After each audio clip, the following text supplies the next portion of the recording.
We did this practically. We had a 16 output RCA splitter from HDMI, but it's like people like just like they don't want to see like a 3.5 minute long music video. They want to see 40 20-second long music videos on their phone screens. Like it's gotta consume as much as you can. Yeah.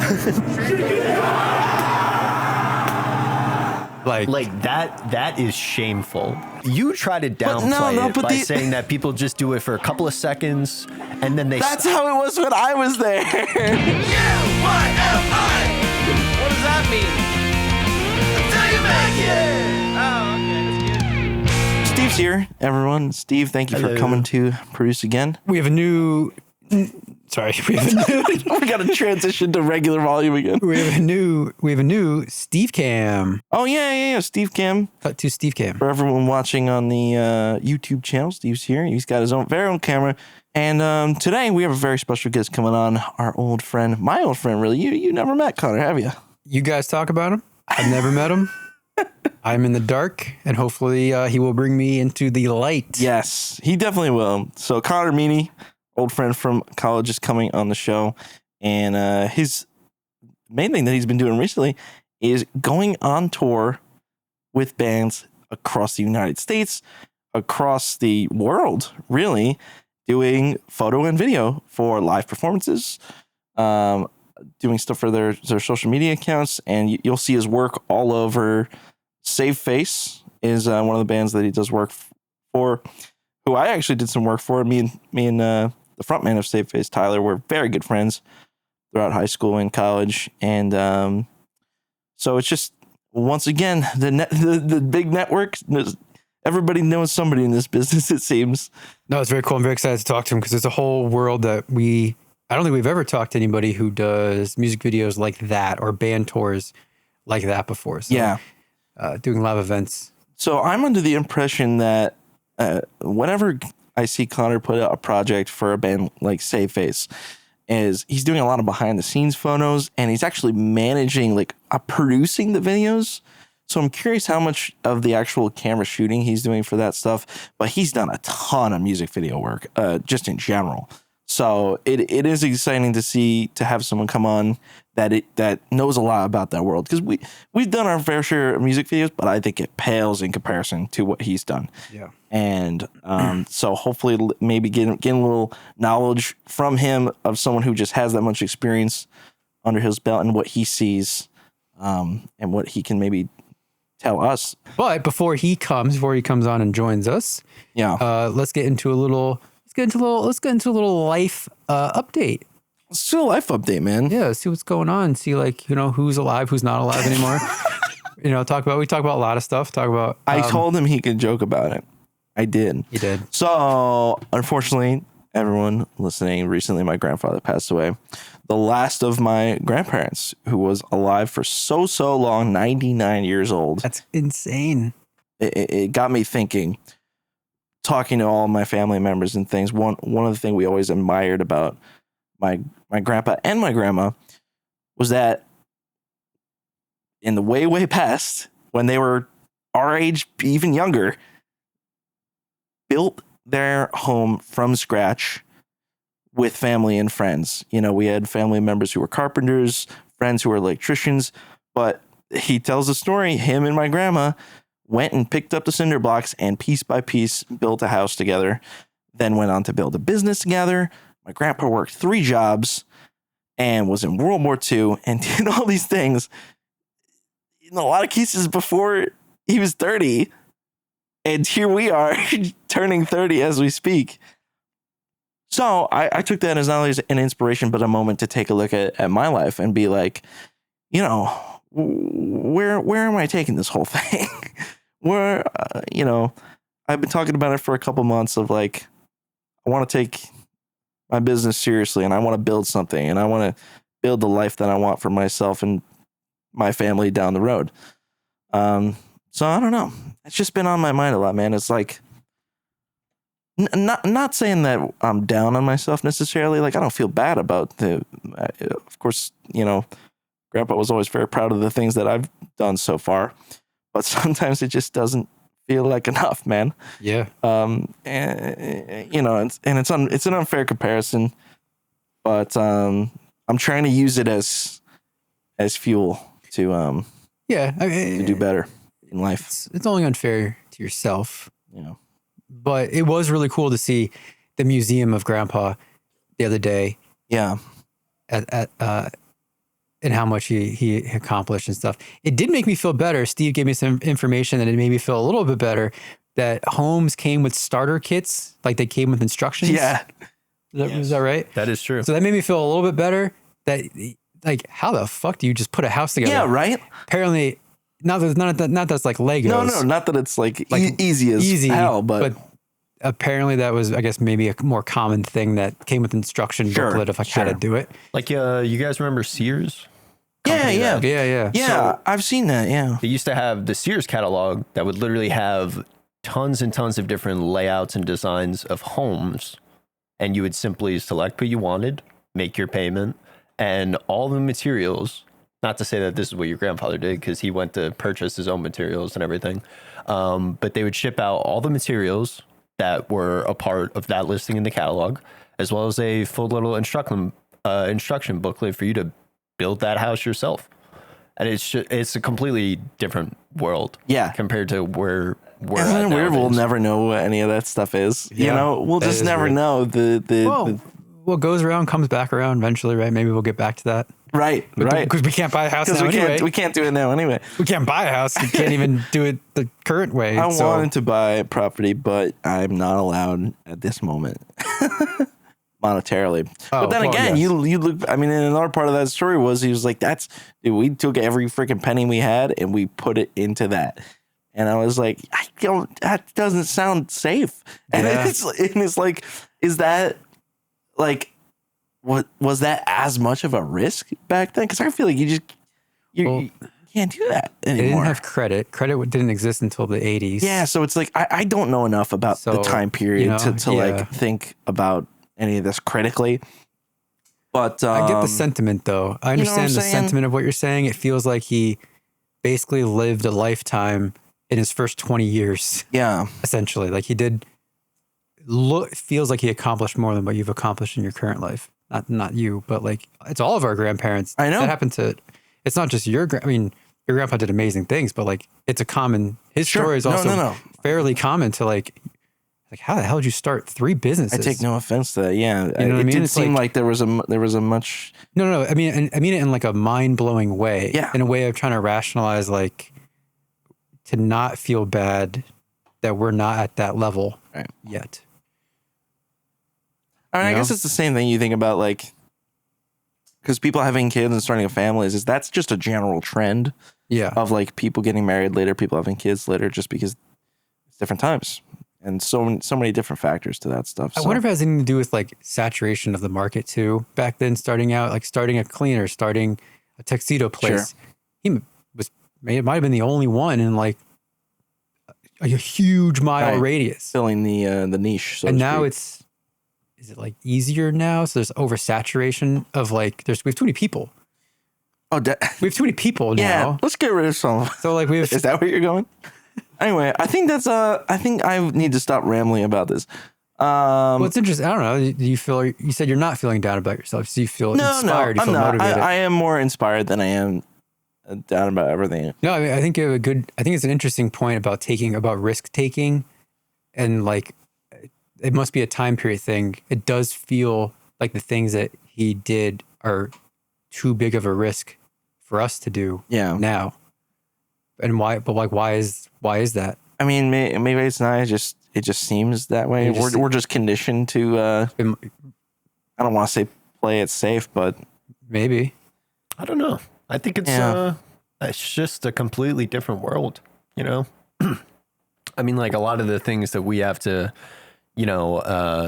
work around, keep in check, and be aware of, and take care of is just not things that ever had to be worried about back then in that time. It was simpler, the amount of things that you had to focus on and take care of, I feel like, which allowed you to direct your energy better at accomplishing those things. It's true. I feel like we're all spread so thin. nowadays. Yeah, why are we spread so thin? We are spread so thin, and we're all tired all the time. Technology. Like butter over too much bread. Yeah. And then you bite the bread, you're like, it's not enough butter anymore.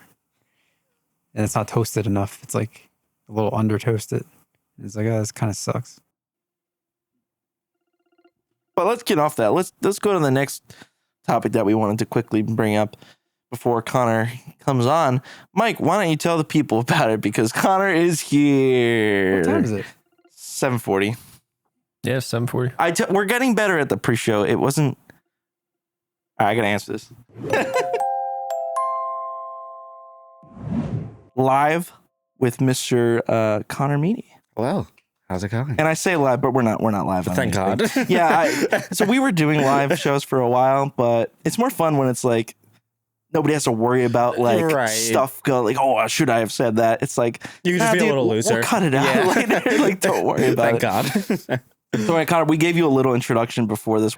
You just got back from tour, touring with Save Face, the band you do a lot of photo and video work for and have done for many, many years. And it's kind of just your primary thing, right? Is you just love making content, photo related, video related for artists specifically. Yeah, that's I think the general gist behind it all. I think as time has gone on, my interests within that space have become a little more nuanced. Sure.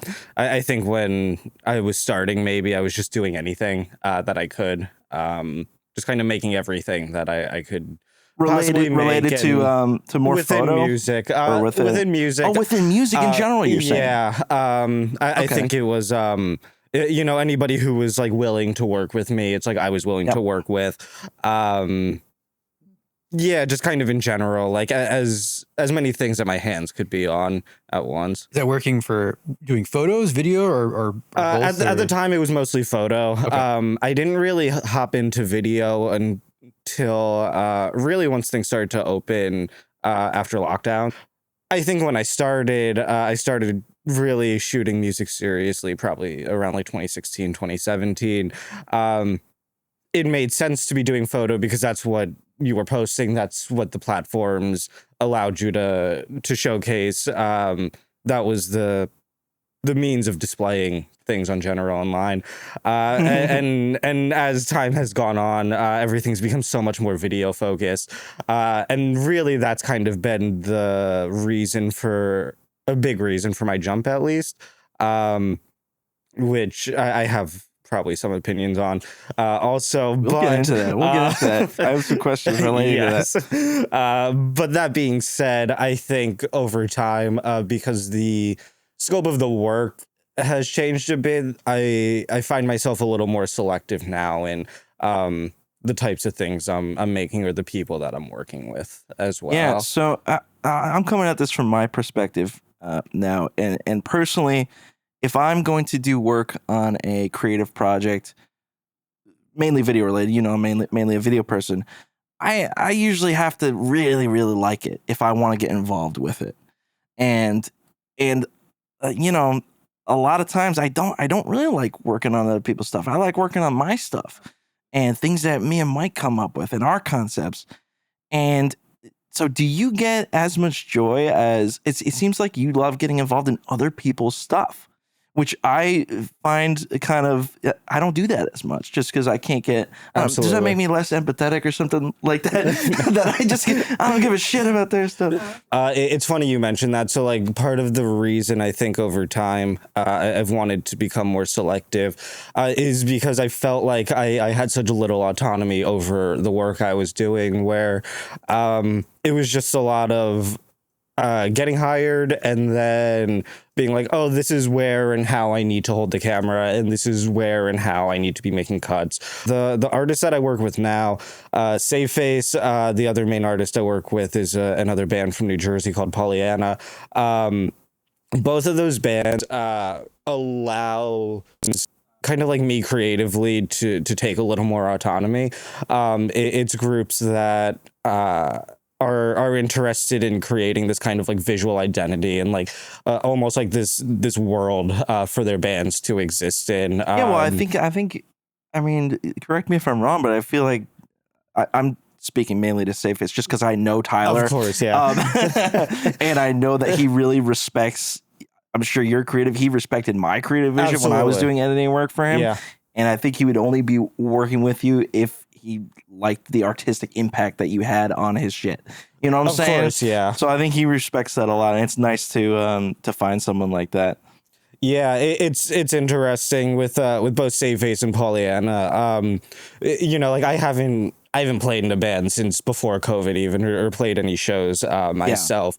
But it's like those are two bands where aside from physically playing on stage, it's like I feel as much in the band as I think I really possibly could, just because that visual identity is so strongly rooted between like me and them a lot of times. Hell yeah, man. Yeah. And you play guitar? Did you play bass too, or no? Bass is more of my main I thing. thought so. Yes. Okay, I couldn't It's remember funny. quite. You have your blue jazz Oh bass, yeah, I think, over here. that's actually my sister's. Okay. She used to play bass in high school a little bit. I remember and, when we lived together, you had it at the apartment Yep. at some point. That's what I still use for tracking. And it was like one of the first basses I played, because I really didn't play much back when we lived Oh, dude, together. no way. But like you let me Yeah, I borrow remember it that. a couple times, and I was able to just get a feel for it. I like bought Oh, a jazz man, bass like that's just after we so funny. graduated. Yeah, but Oh, yeah, that's like great. I was thinking of it on the drive up. I was like, oh, I wonder if he still has that blue Fender jazz. Did it have the black pick part guard on back then? I don't remember. I think it was white. I think it was white too. I yeah, don't know from what when I she can changed it, or remember. I changed it, or something like that. But yeah, too funny, man. Yeah, I mean, that was a long time ago. I'm not a bass player, but you know how a guitar player can kind of like you kind of play bass. You if can like hold your own. you Yeah. can put it two and two together. But you play the bass like a guitar player at that point. yeah, Yes. with a pick. Yeah, totally. Of course, right? Sorry, Yeah. Mark, we're excluding totally. it. No, we should be talking more about shaker and tambourine and No, things okay. like that. No. As a tambourine player, Yeah. what do you do with the bass? You shake it? It's all rhythm based, right? It's Look, you guys are patronizing I'm not what I patronizing. do. I'm trying to include you, man. You wouldn't understand. If I explained it, you wouldn't understand. No, Connor, I think it's really cool that you have because what it sounds like you're at this level where you're able to kind of pick and choose and have the freedom to choose who you want to work with, which is something, not to say we can't relate to that. We are also striving for that in our own video work. of course. It's something that we talk about of like, what kind of work do we want to do? Client, like when it comes to client work, like obviously we know that we want to do like films and that kind of thing, but like that doesn't always, we don't get paid for that necessarily, not yet at least. Yeah, we're not at that. I don't know if we're not at that level, but we're definitely striving to be at that level where we can pick and choose who we want to work with. So that is really cool that you got to that point. Yeah, it definitely comes with its trade-offs, right? I think as a result, over time, and a bit quickly also, I really fell out of this space where it feels like now, even if I wanted to expand who I was working with, I couldn't, just because I didn't keep up, like in the space, in the industry for long enough. Because you're doing brand videos too, right? Yeah. I was doing a lot of brand work, some like e-com and things like that. That's another thing that I kind of walked away from recently. I've been trying to shift focus back into music again. So in that world too, even, I felt a brief moment where I was able to be a little more selective in the clients I was choosing. But now if I were to want to get back into it, I feel like I'd have to kind of start back over again. Like eat shit a little on it and then like work my way back up to where I wanted to be. Yeah, I feel it, but there is something to say about like the old work that you've done is not invalid.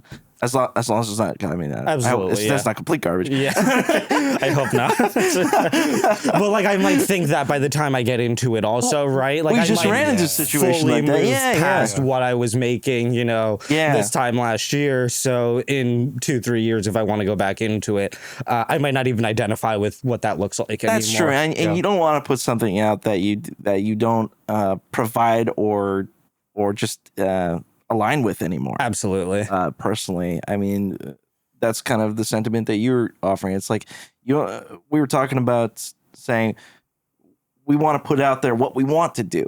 Mm-hmm. Not necessarily what we can do or have done, but what we're after. Absolutely. To try and get those people that say, I want that. Yep.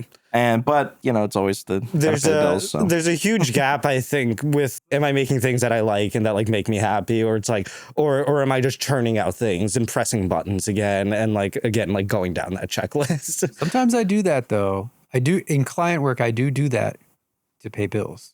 Oh, absolutely. Turn my brain off. Yes.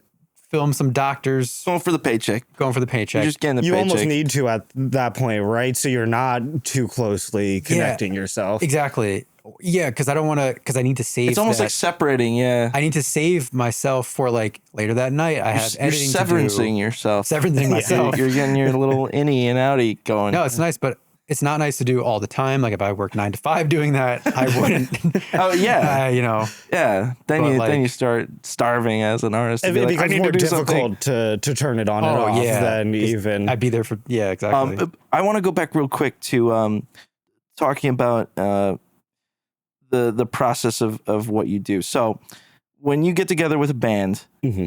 and you do, how much are you involved in the music video process typically? If they come to you and they say, I want to put, I mean, I know Tyler did the whole album, but even just a couple songs, you get involved with the music video and then you also do photo going on tour. You do all of it. And how does that process work?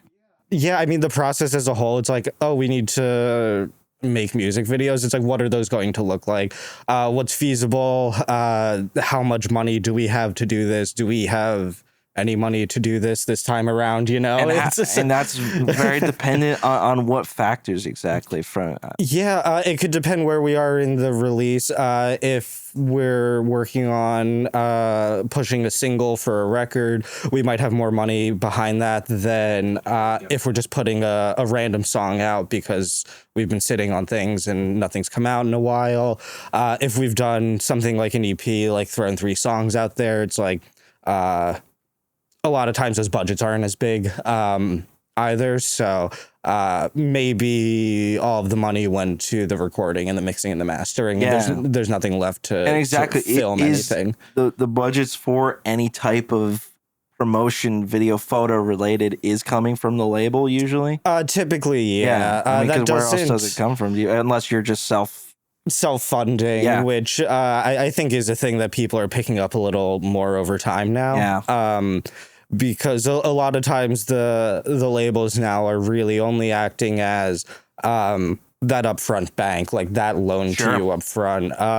You could get $25,000 for your record, take 10 to 15 on recording, mixing, mastering, the other 10 on video and press and marketing and whatever else that might be. You have to recoup that money though back to the label. It's not necessarily free. So a lot of times, why not? Yeah, say you're putting out a record on a label, they give you $20,000 for all of that.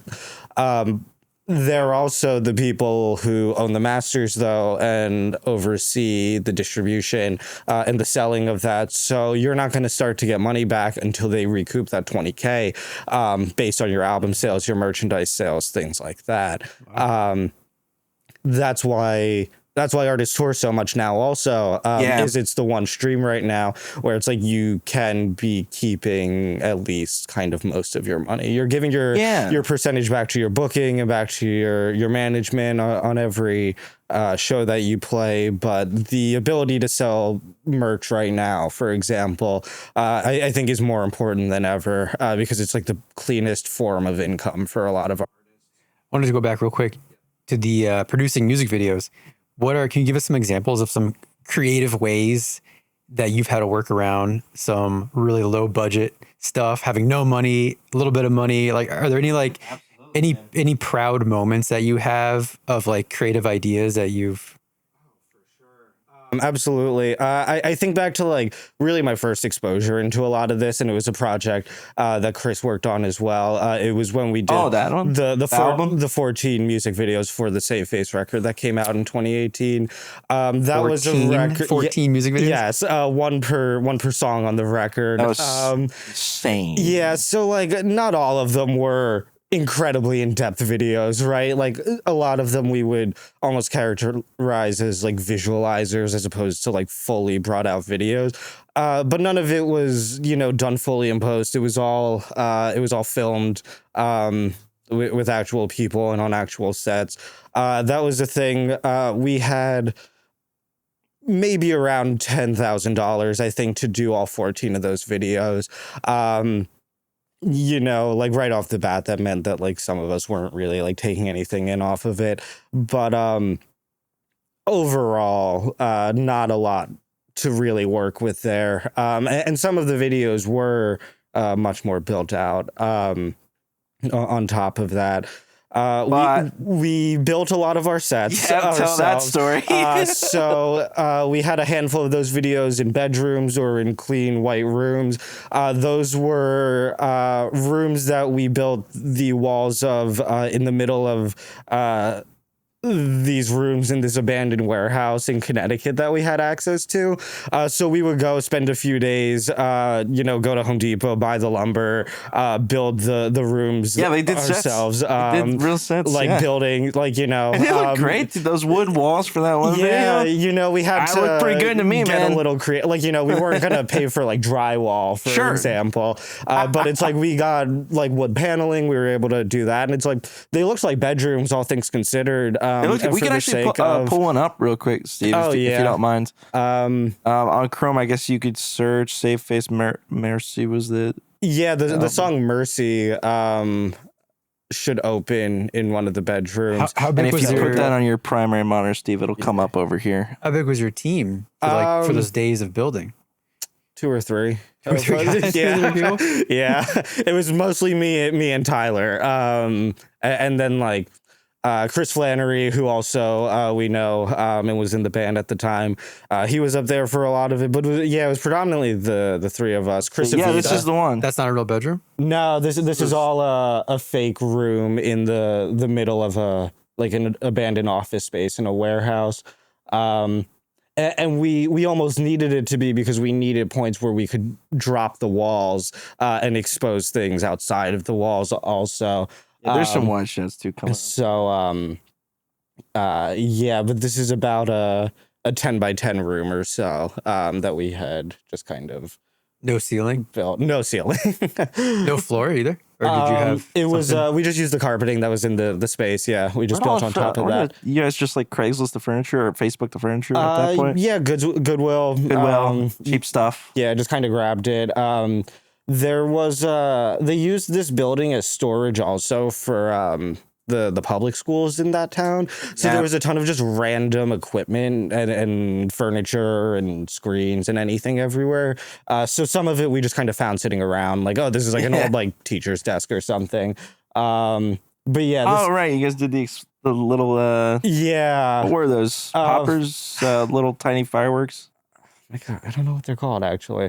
Those were like sparkler things. Yeah. Oh yeah, I remember you had to cut out all the tails, the metal tails of them in post. Yeah. But this set even was built. The TV wall. Yeah, this was built in the next room over in that warehouse also. That was back before it was cool because I've seen many people do this since then. Yeah. And I was like, I feel like we did this like 10 years ago, dude. Right. And what we did on this, which a lot of people don't do, is we did this practically also. We had a 16 output HDMI or RCA splitter from HDMI. So we created the video that was going on the display, ran it off the laptop into the splitter, and then for everyone audio wise that's not seeing what we're seeing right now, it is how many TVs? Like two analog? Close to 20 probably. Yeah. So you're and those are not light. Definitely they're not light TVs that you're lugging up to this warehouse. Yeah, we spent probably 2-3 weeks in advance of this, just driving around, like OfferUp, Craigslist, whoever was getting rid of old 2 TVs. But then we got there and we had to figure out how to build the wall and how to stack them on top of each other, because we didn't really have a plan. And that was a case where again, there was all this leftover, just like tables and desks from whatever they would use it for in that town up in Naugatuck, Connecticut. And we'd be like, okay, we could fit this table over this TV, like, and put one like on top of there. And it probably took its own like 12-hour day just to build that wall before we could shoot it. I wanted to compliment the walls of the bedroom. Because you could have easily just went to Home Depot and got plywood walls, and they'd be like these flat covered white walls, but they did like wood paneling. Yep, it was paneling and looked nice. That attention to detail like really sells it.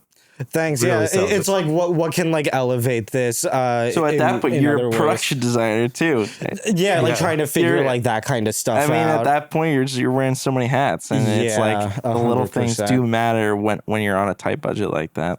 Yeah, because you can make it look bigger than it is, and I think you guys did. Absolutely. Oh yeah. We did a lot of videos at that warehouse just because it was so affordable for us at the time. Our friends in this other band called A Will Away, they're from that town in Connecticut, and they were trying to do like kind of like an artistic revival around the town. So they were letting them use that space. They built a studio for it. They rented it to us to film there for super cheap, and it unfortunately shut down about like a year or two ago. They sold it, but up until then we were using it. We filmed in there up until like late 2021, I'd say. Yeah, I was gonna tell Steve to bring up something else, but I don't want to bring it up anymore. But I want to make the point that people who have so much more resources do so much less. Yes. And it's kind of funny that it goes that way sometimes. It's like, really? You have all these resources, you have all this money, you have all this set, you have all this costume, and you just stood someone in front of a black background and blasted them with backlight. Yeah. And they're like, oh, but we spent like $5,000 on the lighting package for today instead. Yeah, it's that kind of stuff. It's like, okay, it's like, well, they could have been visible for $200. I guess that comes down to a culmination of things, artistic vision, director, producer, and hey, maybe that's what they wanted. I don't know. Yeah. I don't care. But I mean, me personally, that's not gonna make me want to stay and watch your video. Absolutely, you know what I'm saying? True. And I think your role these days is, I mean, how do you see it from a standpoint of social media with video being so important? How do you make someone stay and watch your video? Yeah, that's a great question. Do you have any, or are you thinking about that these days while you're crafting, or is it just more about let's just make an artistic to be honest, I try not to. Right. I try not to sacrifice too much of really what I want to do as a result of what gets clicks online. I think it gets a little challenging. A lot of times the jobs you take, that's the goal of why you're being hired. So it's like you need to have it be considered. You were just talking about, like making videos of doctors and things like that. It's like if you're not thinking with that mind of how do I make this accessible and appealing to the viewer as possible, then that at a certain point makes you worse at your job. I have a really good example, if I can like take a second to talk about it. So I just got off we're set. All talking here. That's what we're talking about. These past couple of days, Sunday, Monday, Tuesday, I had 3 straight days on set with Pollyanna. We're getting ready to release their first single, which is going to be part of their next album, but we're not announcing the album with this first one. But anyways, when we first approached this, we were looking to, or they approached me with a 3-day shoot to make one 2.5 3-minute long music video across what felt like 5 or 6 different locations at the time. And we did not have a very large budget for it. And these locations were not necessarily, we didn't have to build them necessarily, but they weren't things that we could walk straight into. It's like we had to, the song is called Gravedigger. It'll be out in May. It's like we had to dig a grave. Like digging a hole is Literally? very difficult. Yeah, it's like there's like a reason there was like a book and a movie about how like punishing it is. It's like very difficult to dig a hole, and then you get 4 feet down and you have to lift the dirt out of it still. Yeah. You sound like you have a little bit of PTSD from this. These aren't just like, walk in, film real quick, like walk away, like walk up to Curly's, get somebody buying an ice cream, walk out again. You know what I mean? Like, one of the days we were at a funeral home, and we were filming in coffins and like doing things like that. And it's like the setups are just a little more involved, to like get to that point. All that being said, it was 3 days with this original goal of making this music video. And as we started to kind of work through it and build out how it was going to work from the production side, but also just really what it was going to look like at the end of the day, it was kind of revealed to the band and to their management, and a little less to me, because my stake is really just kind of like making the video at a certain point. But they were like, this doesn't work for short form. Like this, we're like creating like a 3-minute long short film here around your song. Wow. So to chop this up put this on Instagram Reels, to make this into TikToks, it's like, you can't tell the story there, like in that 15 to 45 second clip that you want to post.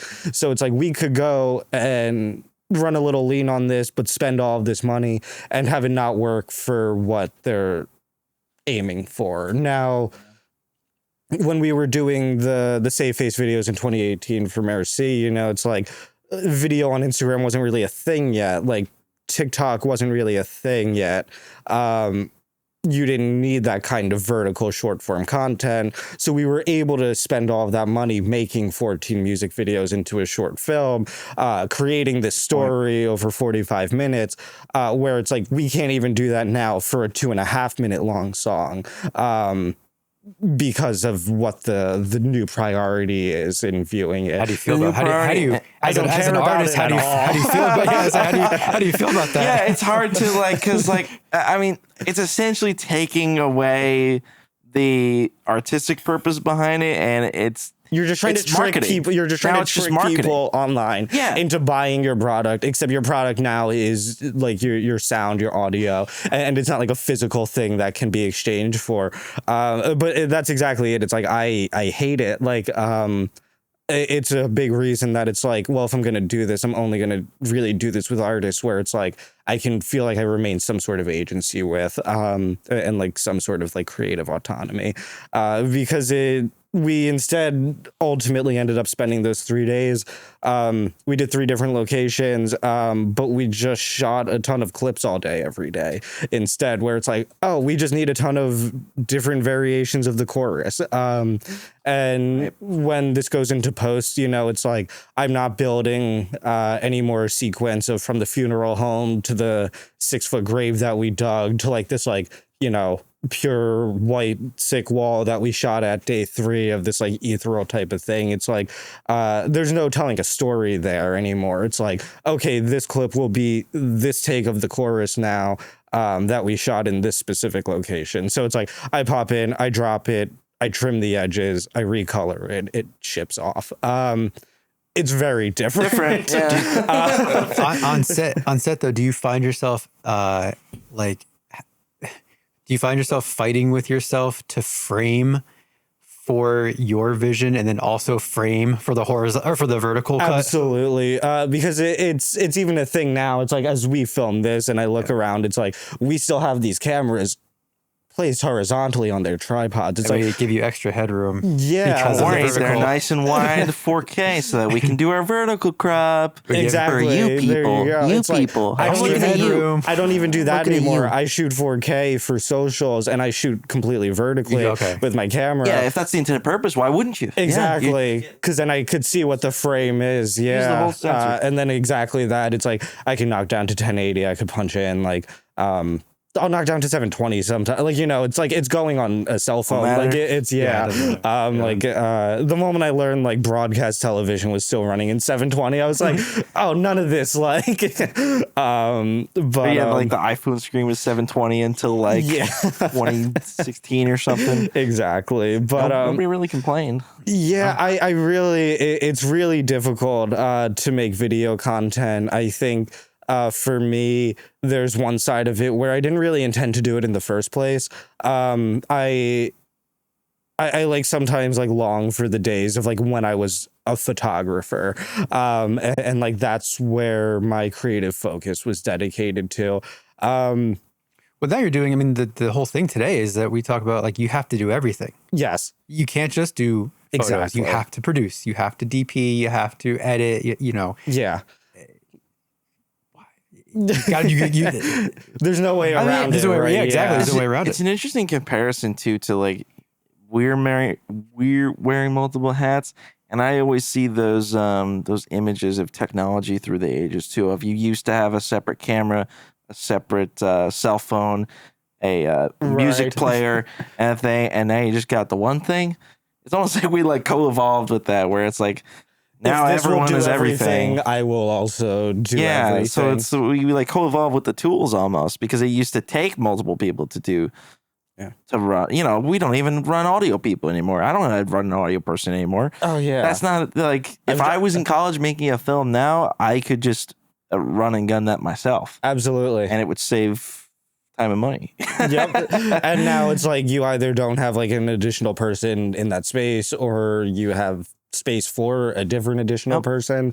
But yeah, it's a lot of like every hat. I didn't edit video up until I got hired by Pollyanna the first time to do a music video for them.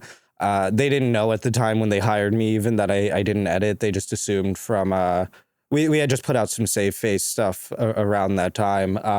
So I think the assumption initially from them was that I was the editor there, but I wasn't. You did, you know, a bulk of it for Bury Me, for all the green screen keying.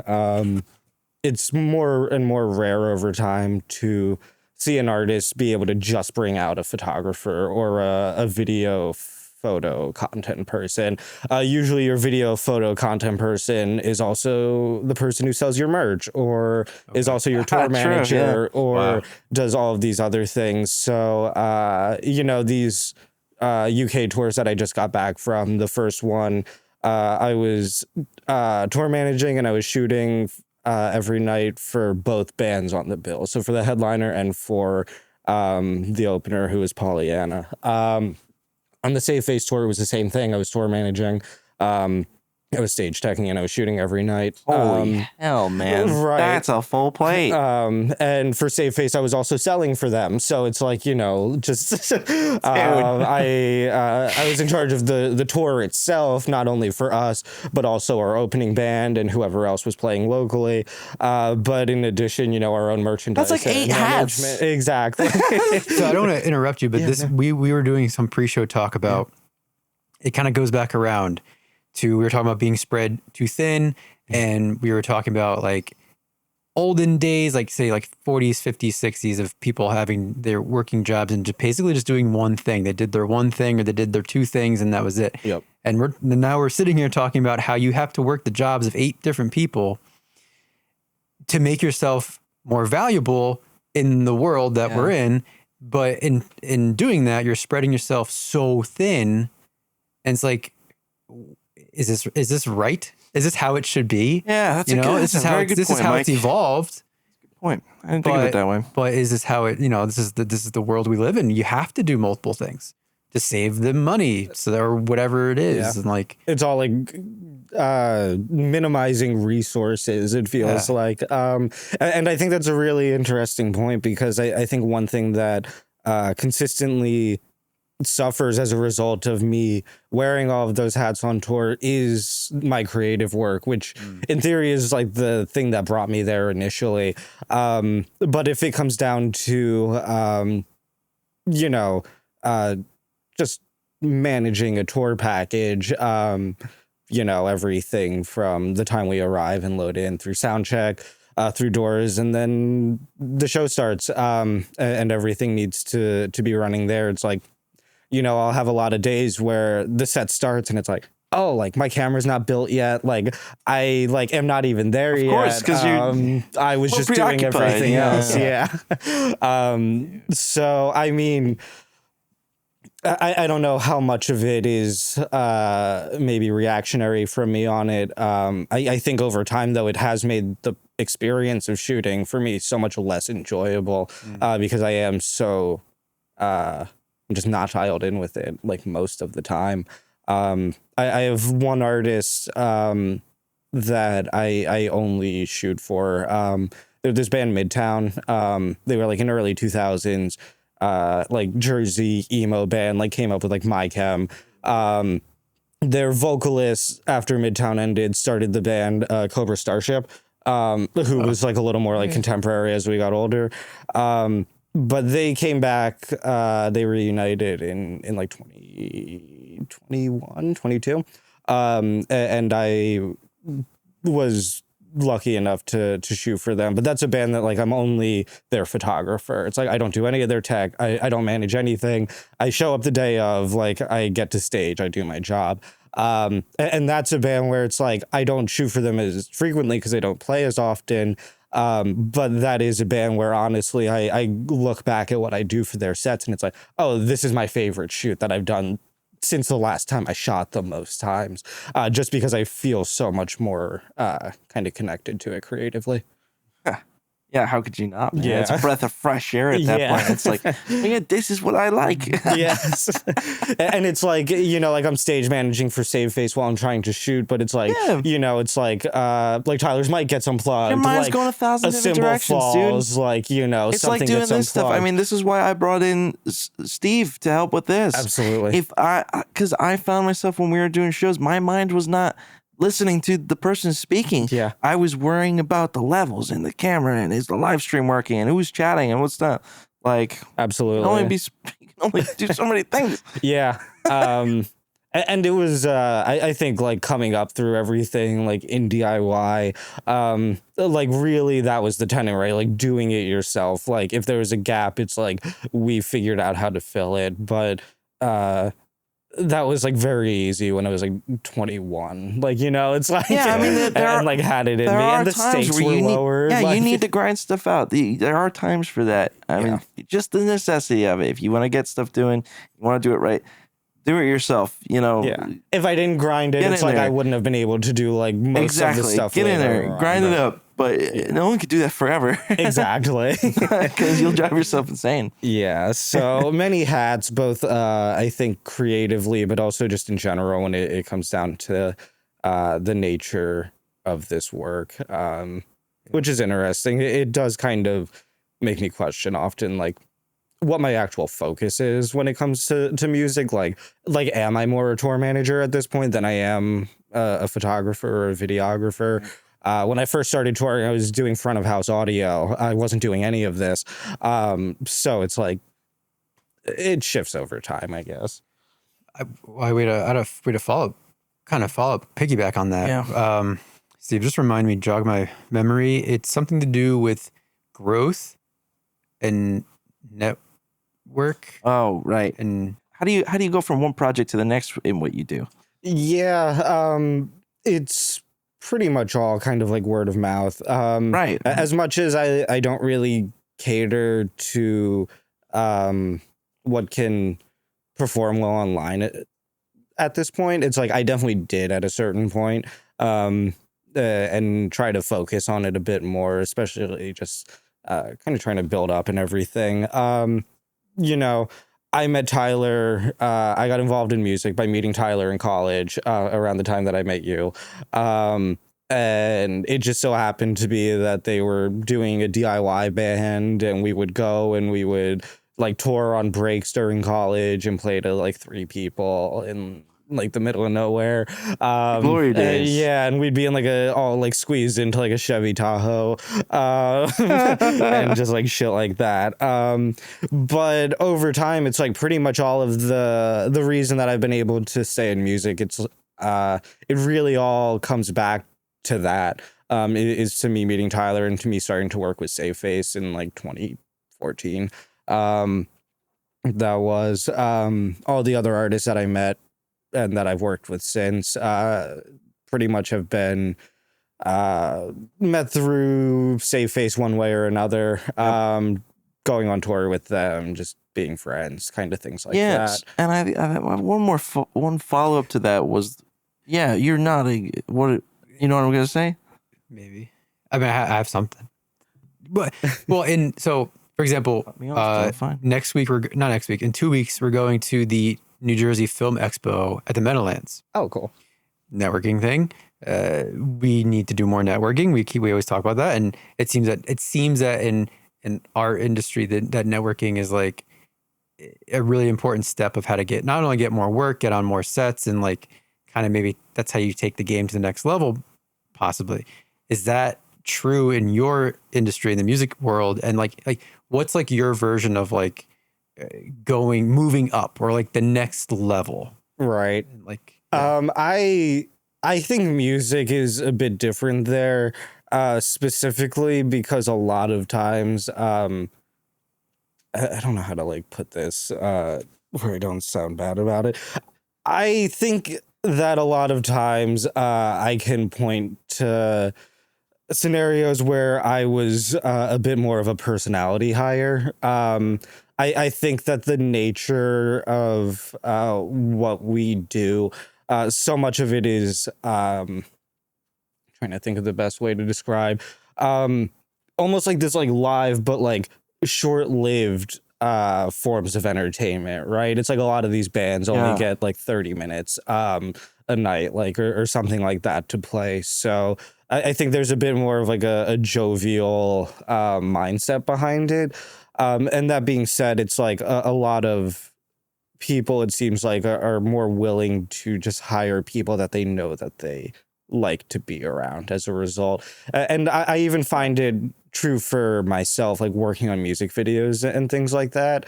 There are times where even if the budget allows, I may choose a cheaper, like less experienced DP, just because it's somebody that I know that I really enjoy working with more. And almost inversely to that, then because you do feel so much better working with them, it's like your ceiling for your output is also higher now, because you're able to communicate creatively better, and just generally work with each other. I don't think I'm like the like premier like top of anything, but it's like I think I work really well with the people that I do work with. And when it does come time to expand what that looks like, like bring in a different artist into my world, like a band like Midtown, like which also for me was like a leveling up. Like we were playing like big festivals and arenas and like things like that. But for me, again, it's like what made that job so appealing was like my like ability to be able to just work with them in the first place, and feeling I guess just like in that space. But the leveling up is really just meeting more people is really what I'm saying. See, I've been thinking recently about work personally for us, freelance wise, has been slowing down a lot. And I don't know if it's the economy or what. I had a couple clients that are not giving me as much work as they used to. So it's like, okay, I'm starting to think about the next move and things like that. And I was thinking back a couple of years ago where we first started doing more indie film stuff. Mhm. By indie film, I just mean like our group of friends who had a passion for doing our own our own film. We're working on our own film right now. But thinking about recently, I was telling Mike, I was like, I feel like some people seem like they have a roadmap of like where they're going, and my compass is fucking broken right now. I don't know which way to go. Absolutely. Because there's so many things I can do, and there's so many things I want to do. But You said, I kind of quote, open-ended. I don't see a road, I see lines, sometimes dark. Sometimes just Or black. sometimes just black. Yeah, absolutely. But that isn't that part of almost like the joy of it, right? Is like how malleable. No, I'm sad. Fair. No, I need money, Connor. I need. Well, this is what people say to me. Money I'm me, not. money me Yeah. now. There's a link at the bottom of your screen. Donate now. It goes to a good cause. Me, Which is me, my personal Your bank personal account. bank account. is my rent. So no, I agree. Of course, I get what you're saying. I There's agree, magic in that time where it's like the possibilities are endless, and we have so many skills that we can put to the test. And I don't know. Recently, I've just been kind of redefining. What do I do, man? What do I want to do? What do I want to get on a road to go do? Yeah. And it's Really hard open-ended to right now. choose. Yeah. Yeah. Because we do the corporate video stuff that everybody else does, Mhm. and we can do that stuff, but we do the brain shut up shit sometimes with that stuff. And then I go to the artistic side, and it's like, boy, do I love putting together a film. Boy, do I love putting together a movie. Artistically, Mike knows I famously hate the business side of shit. I Mhm. cannot deal with that, which you have to be a businessman with I any know. film. Yeah. You have to wear those hats. It comes back to that, Do right? everything. And I'm gonna lose my train of thought, but because my mind's going a million different directions. But I think the point of it is, I guess I wanted to say that the next step of indie film stuff is going into like real industry film stuff where you get in the, we just talked to Frank about the union, getting in the union and putting in your hours for that stuff. And I look at that and I just go, do I want to do that? Yep. But it's like, then what's the other option? You just stay independent. Yeah. And you go make shit for YouTube. And then you work with If you're brands. lucky, and then you gotta you're work making with- shit for YouTube. Yeah. Like, truly. Well, becoming an influencer is what I mean, Oh, really. okay, yeah. All the Gotcha. socials. Yeah. I didn't mean just YouTube. It's funny when you hear some people talk about it's like YouTube is almost a smaller income stream than doing brand deals for Instagram. Yeah. Oh, yeah. And that shit. Absolutely. Because you can now make a living doing that. Yeah. And it takes a lot less time to make that thing also. and at the end of the day, then you're not, the dream, what we've been saying recently is to make what you want to make. Yes. Because you'd be lying How to many yourself. percentage of people get to do that? Right. Right. So I think I might be maybe like overly cynical when I think about a lot of this stuff. So there's this tenet of like make what you want to make, right?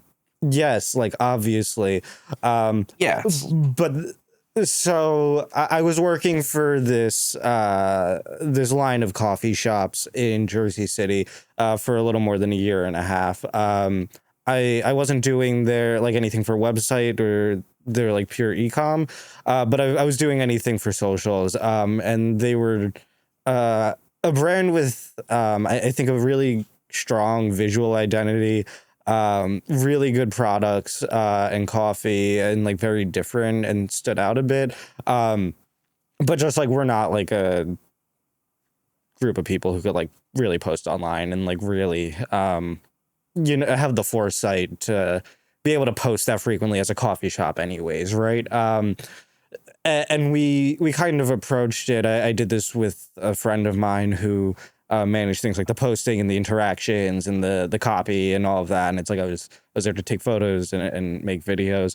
And it's like okay, well, we don't want to just do a ton of what do you see in coffee a lot online, right? It's like you go on Instagram, you look up coffee. It's a lot of like latte art and things like that. Beauty footage. Exactly. Yeah. It's like here's two people like drinking coffee at a cafe. In It's the like sunlight. it's like I know you do that, like right? Like it's like I get that already.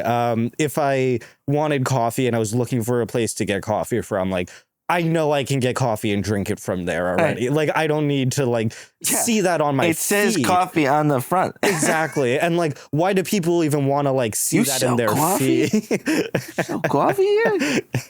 You can drink coffee here? So we were like, okay, let's do the things we want to do, right? Like I want to approach this not from like a traditional like brand standpoint. It's like I'm going to make things look like how I want to make You're gonna visual. put your artistic license on it. And you're gonna Right. do what you do for that brand. Right. So it's like in my head, my live music, for example, my work there is typically very like high contrast. Like my whites are like very bright, like my darks are very dark. A lot of it's you know, I think visually like influenced by some sort of older film sim or even just like a digital like kind of like early 2000s look, and I'm like, okay, this is what I'm going to do for this brand. It's when I take photos of their, you know, new products, it's like color wise, contrast wise, it's like this is going to like feel like a thing that I made, not just another photo of a box A of corporate coffee, clone. right? Yeah. So that's great, right? It's like because I can take this, I could look at it, be like, what would I do to this? Make it, and then that's the product. Did they love it or hate it? They loved it, actually. Yeah. That's where I thought the story was going. I was like, well, and then I got you fired. sounded tentative and about then they fired me. I decided to not take any photos of coffee. And now I take zero risks in any production I do. So like I was fortunate there where it's like they, I think, were so hands off with it that if this was the vision that we had as our like small 2-person team, then like that was the vision that they were willing to like let us carry That's out, a good client. which is great in that regard. However, for me creatively, what ended up happening was kind of exactly what you had mentioned before of like severing yourself, like turning that switch off, is like I no longer had this divide like of what I was creating. It's like everything just started to look the same to me at a certain point. It's like we're making a video of you know, new recipes and everything that we're serving in shop. It's like I think these look great. It's like, but now I'm shooting this like how I would shoot a live concert set, and when I'm in post, it's like, well, this isn't triggering the same things in my head. Like I'm not like getting the same like reaction in my mind to the subject matter, but the product is still kind of the same. So it got really blurry for me, I think is what I'm saying, because I was almost like inversely like too deep into what I wanted to make, that I wasn't willing to kind of like stretch beyond that and like push the boundaries of things, and as a result everything just became very uniform for me. That's a great example. I think that complements everything we were just talking about. Personally, for me, you just triggered a memory for me, and kind of a theme now that I'm thinking about it in all the corporate work that I do, is kind of I have to sometimes make myself interested in a project, particularly on an edit. On these, because Ryan got me doing these Nikon edits for these cameras. It is really the same thing every year. They send me footage of people using the camera, say best thing since sliced bread, and and you have to make it sound like fucking crazy every year. So what do I do as like? It's such a daunting task to put all this together, and so I just start getting wildly creative. Well, first, usually I start with the music, but usually it starts with me just fucking around, like trying to have some fun with anything these people are saying, and you're trying to like get yourself going, and like, all right, well, what if I do some stupid shit like this? And then It's like, how could I feel connected winds to up this being at cool. all? Yeah. And so you kind of have to psych yourself up sometimes, and then the juices can start flowing. Yeah. In a way. Well, you can't do it for everything. If I shoot something or we shoot something, he edits it. That's true. Nice. I am quick. I can't do it anymore. I used to do it. I only do it for like our projects. I gave up. I can't psych myself up. It actually makes me depressed and sad if I have to sit there to edit client work. I can't bring myself to do it any longer. It's definitely You're rough. talking about like the hair stuff? That's an example. Yeah. Squishmallow. Oh. That's an example. Okay. If I had to do any of the doctor things I was talking about, I just shoot them. If I had to edit those things. Well, I'm not editing No, the you're not- next. So we did this thing you don't for edit those, like an affiliate brand of Squishmallow. They make these Okay. little No, it was Squishmallow. Not affiliate. It wasn't technically them. Yeah. No. Okay. So They licensed is what I'm saying. You know what I'm saying? the company that hired us sells the product, Gotcha. but it is a Squishmallow Okay, product. I understand. We're Yeah. talking about the same thing. It doesn't matter. We shot. It wasn't a knockoff. It was Oh Squishmallow. my goodness. It was cool. I mean, it was cool. Squishmallows are cool, right? It's cool. It's cool. They're cool now. Cool. It was long as hell. They were there till 9 o'clock at night. 12 hours 12-hour shoot. of static camera watching someone. We had to do demos. we had to go through the entire process of building these little crochet animals. And their product is cool, but obviously we don't crochet. I don't get any joy out of watching someone for 8 hours sitting there crocheting. So it was just kind of one of those. It's just a video job, just a videography job. But that edit was grueling, dude. It was just how do you call it? Well, it's 3 2-hour videos. It was grunt work. It was 3 2-hour videos. editing grunt work with like Animation, text on screen, pop-ups, sound no effects. creativity. But yeah, you're very ironically about a creative thing, you know. Yeah. But making it, there's no creative joy in No. that. So I will never do one of those again. Except when they hire us and pay us to do 3 more, which they wanted to. we're hiring an assistant at that point. I Absolutely. can't do Yeah, it. no, we could do that. Yeah, but we do find. So now we find ourselves, when it comes to some of the client jobs, like that kind of client job, when we're setting out our quotes, we try to be more conscious up front about the work that we do and don't want to do. And so if it's something like that we know we don't want to do that, we will price in to hire somebody to do that job. And yeah, it does make the quote a little higher. And if they don't want to take it, then we don't want to do it. Sometimes it's like, if you're not going to, this is how we're going to do it.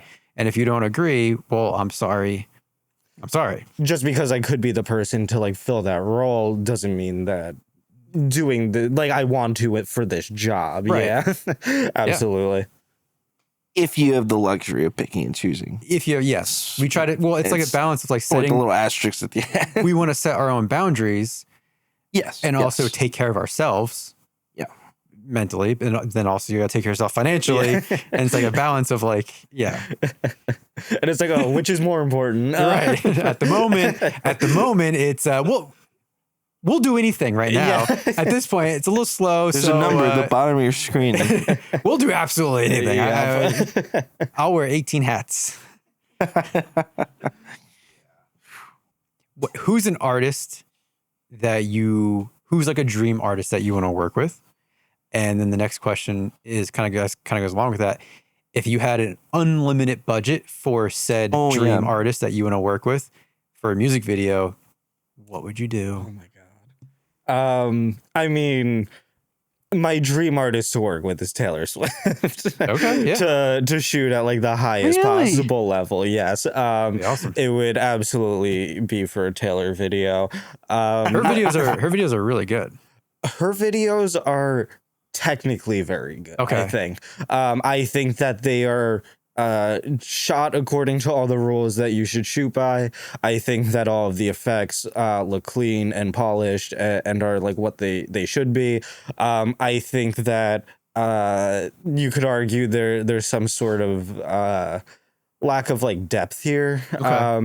Through some of it as a result. I was thinking of in my Steve is pulling up On some it, yes. reference. I mean, I'm going to be honest with you. I've never once seen a Taylor Swift music video, so I'm curious, like, what exactly makes you consider them to be so well shot and interesting? in my head, I had the newer one with Post Malone, where it's like all basically all black and white. Yes. Sort of.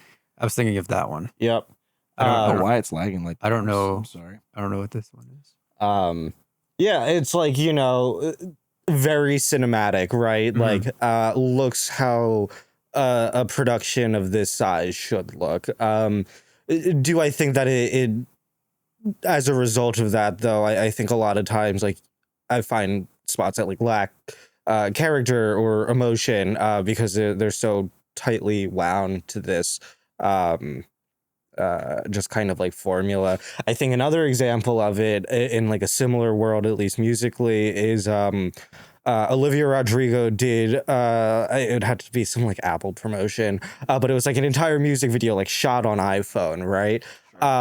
And I think like a really cool piece of that is the accessibility that kind of provides to people, right? Like people have smartphones, like even if they don't have cameras. It's like this is like an opportunity to like show. It's like if you want to like make things, if you want to be an artist, like don't like let your means there like be the thing to stop you. But then you go and you watch a music video and it's like, oh, this is all special effects, and it's like, sure, the frames might have been like taken on an iPhone, but it's like this looks nothing like anything from an iPhone. We always see the in your iPhone life. rigs that they have with like the very special Zeiss lenses. Massive lenses on the front. Like that's not. And it's like the whole stabilizer, and I'm like, how heavy is your phone? where's the iPhone? It's cheating. It's cheating. So I'm like, okay, that's gone. They can shoot great footage, but they're taking every inch they can get. You know what I'm saying? Absolutely. So like something like a Taylor video, like something like that Olivia video, it's like, oh, like there are like these means here, whether it be like how you're shooting it or the subject matter, the idea behind the video, that should be more interesting than the final product allows itself to be. Is there a Taylor? Would there be a Taylor song in mind that doesn't have a video that you would?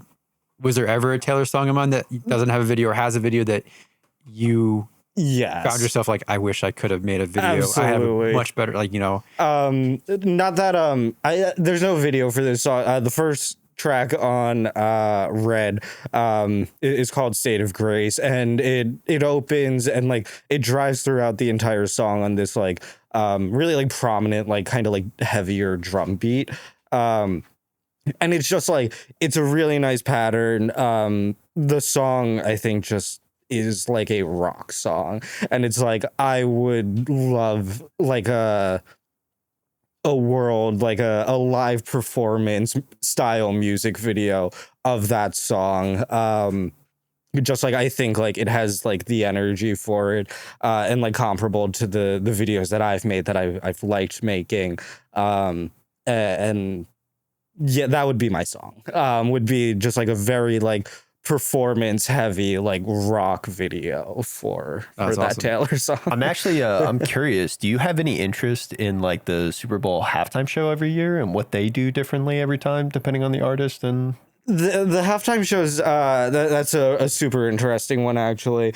I think one of the biggest things with the halftime show is how much of a performance it is instead of a concert, almost. I don't know what or who would care about things like this, but you see, you know, the halftime show will be however long, and you'll see it's like, oh, they'll cut to this side of the stage and there's like a full band over there, and it's like, oh, but like that drum kit's not mic'd up, and like, none of that. So it's like, oh, like this is like a performance, like again, you know, like which I think like in the world of like for me of like music videos like that, like a performance like that is like really like interesting.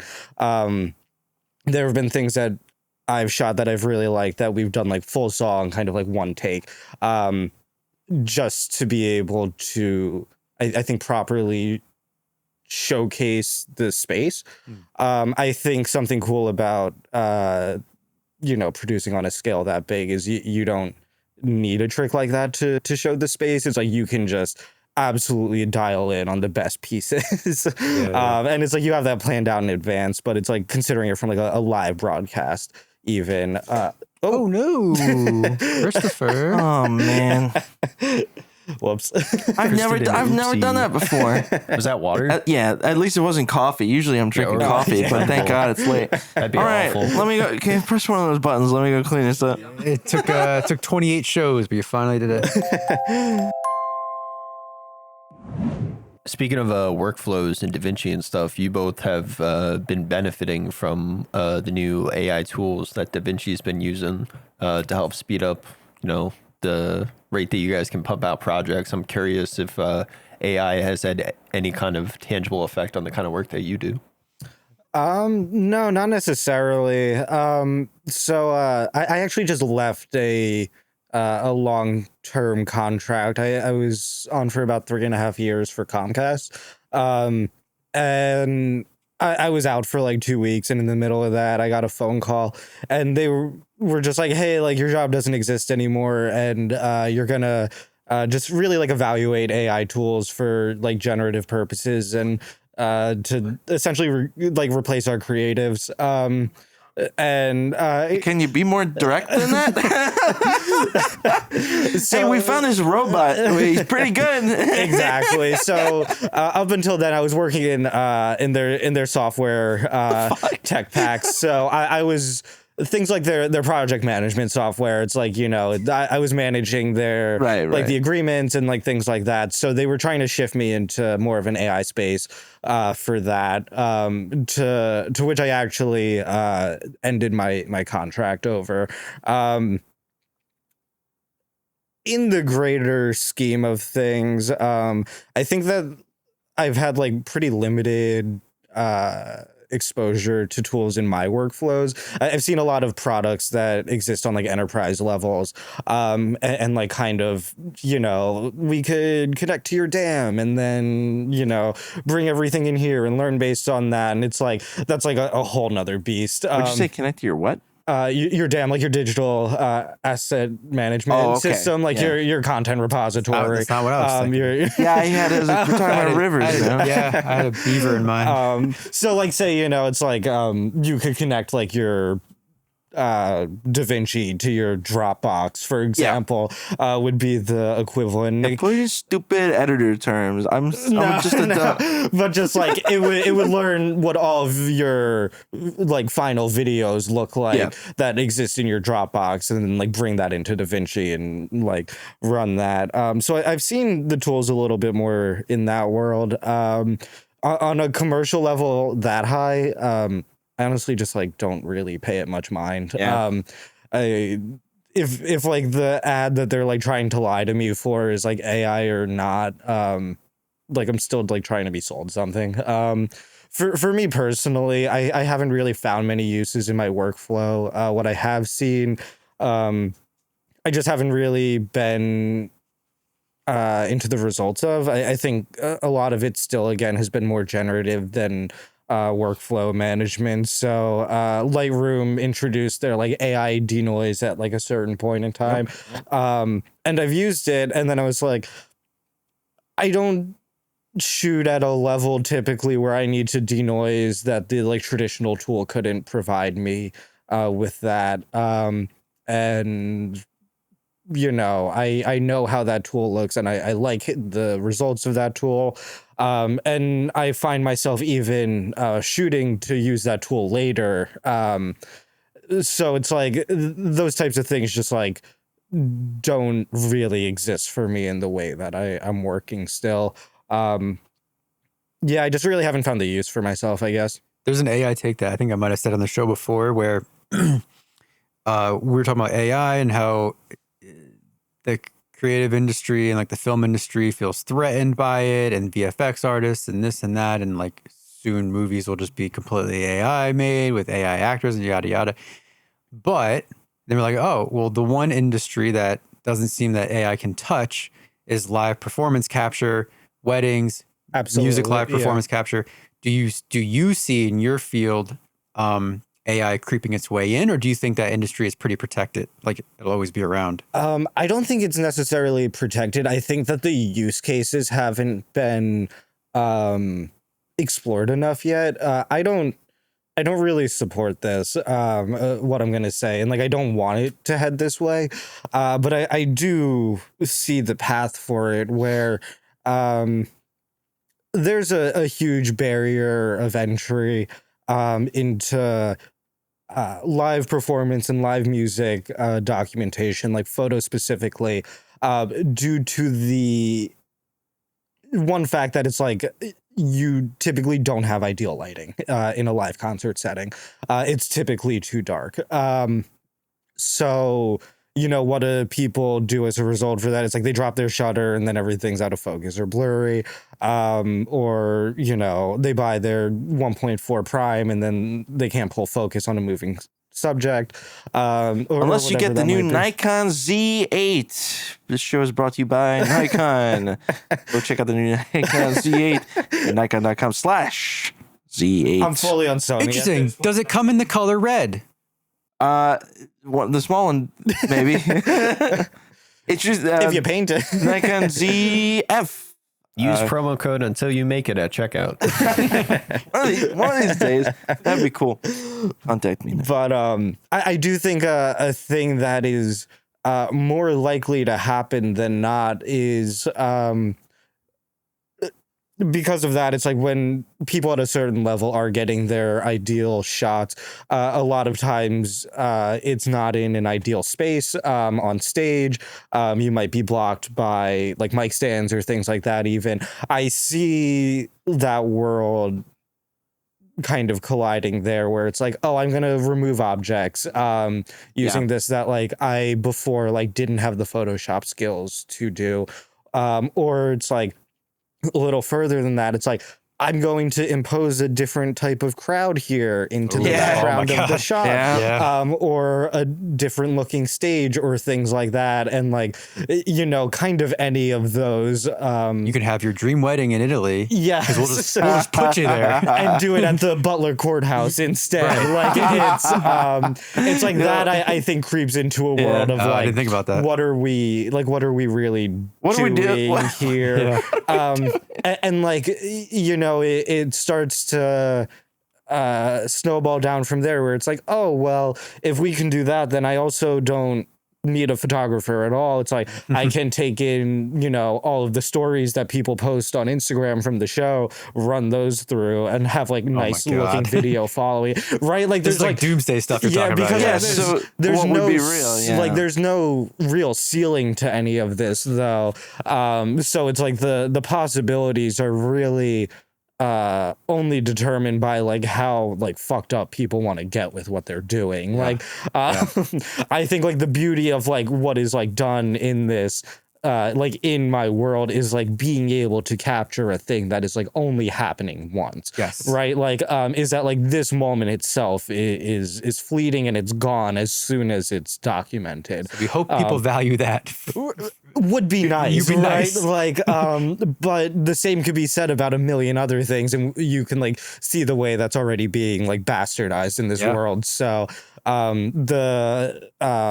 the like sanctity that I hold it to, it's like I don't know how long that like world really lasts anymore. It's one of those things. I think if you're there, then like everything else is already fucked up enough. Like, come on, guys, literally. What we're doing. I mean, you do see every once in a while the fight against that idea with people trying to put out these alternative social media platforms, like the Be Real thing. A big surprise that didn't stick around long. People people don't want to be that real. There is also like no way, like, so like that app even like and like to like go down through the rabbit hole. It's like I liked Be Real when it was like out. I was like, oh, like I want to spend as little time on my phone as possible during the day. I only care what a handful of people are up to anyways. It's like I can hop on here for like 90 seconds a day, get that fixed, move on. But there's a reason that an app that was that focused on interaction and not focused on selling you things or pushing ads. Like there's a reason that app like came from France and not from the US, because like nobody in the US would run that platform because you can't monetize it easily enough. So it's like even something like as simple as like Be Real, where it's like this is 2 photos just taken back to back. It's like not gonna succeed online, like because it's not drawing It's the sad truth of it, because it's not really what the internet is anymore. It used to be. That. It's not about like capturing these moments and like being able to share those with other people anymore. It's about selling a thing, an idea, a product, a band, you know, like it's I mean, and it's like, I mean, especially from the band and getting your personal stuff out there, it's kind of still better than the alternative we had where everything was flyers and newspapers. Right, but it comes with all this other crap. I mean, there's no way to win. There's too many people that want to do too many different things, and we're all just trying to make a living. And unfortunately the internet's the place to you say that a lot. There's too many people. You bring that up a lot. But like you're not, I do like, always say that. Like things are like saturated, right? Like, and like that's like saturated. See, he gets it. Like creative fields are very saturated with people. They are. Everybody wants to be the guitar player. Everybody wants to be. I think that's like both good and bad. Like I think that like people should have the means, the means of accessibility, right? Like into creating things. I think is like incredibly important. I think where things kind of start to fall off is that we start to equate the accessibility and the ability to be original with good. Where it's like there was like a very like early not a very early, there was like an earlier like Bo Burnham like Netflix thing, and like he just does some stupid bit and like everyone laughs, but like it wasn't a good bit, and then he just stops and he's like, original doesn't mean good, right? Like it's like anyone can do anything, like anyone can like make anything, and that's like that is good. Being able to, you know, like I like taking pictures but I can't afford a camera, it's like, but I have a phone now that can like support that for me. It's like that is like good. I think where it falls off is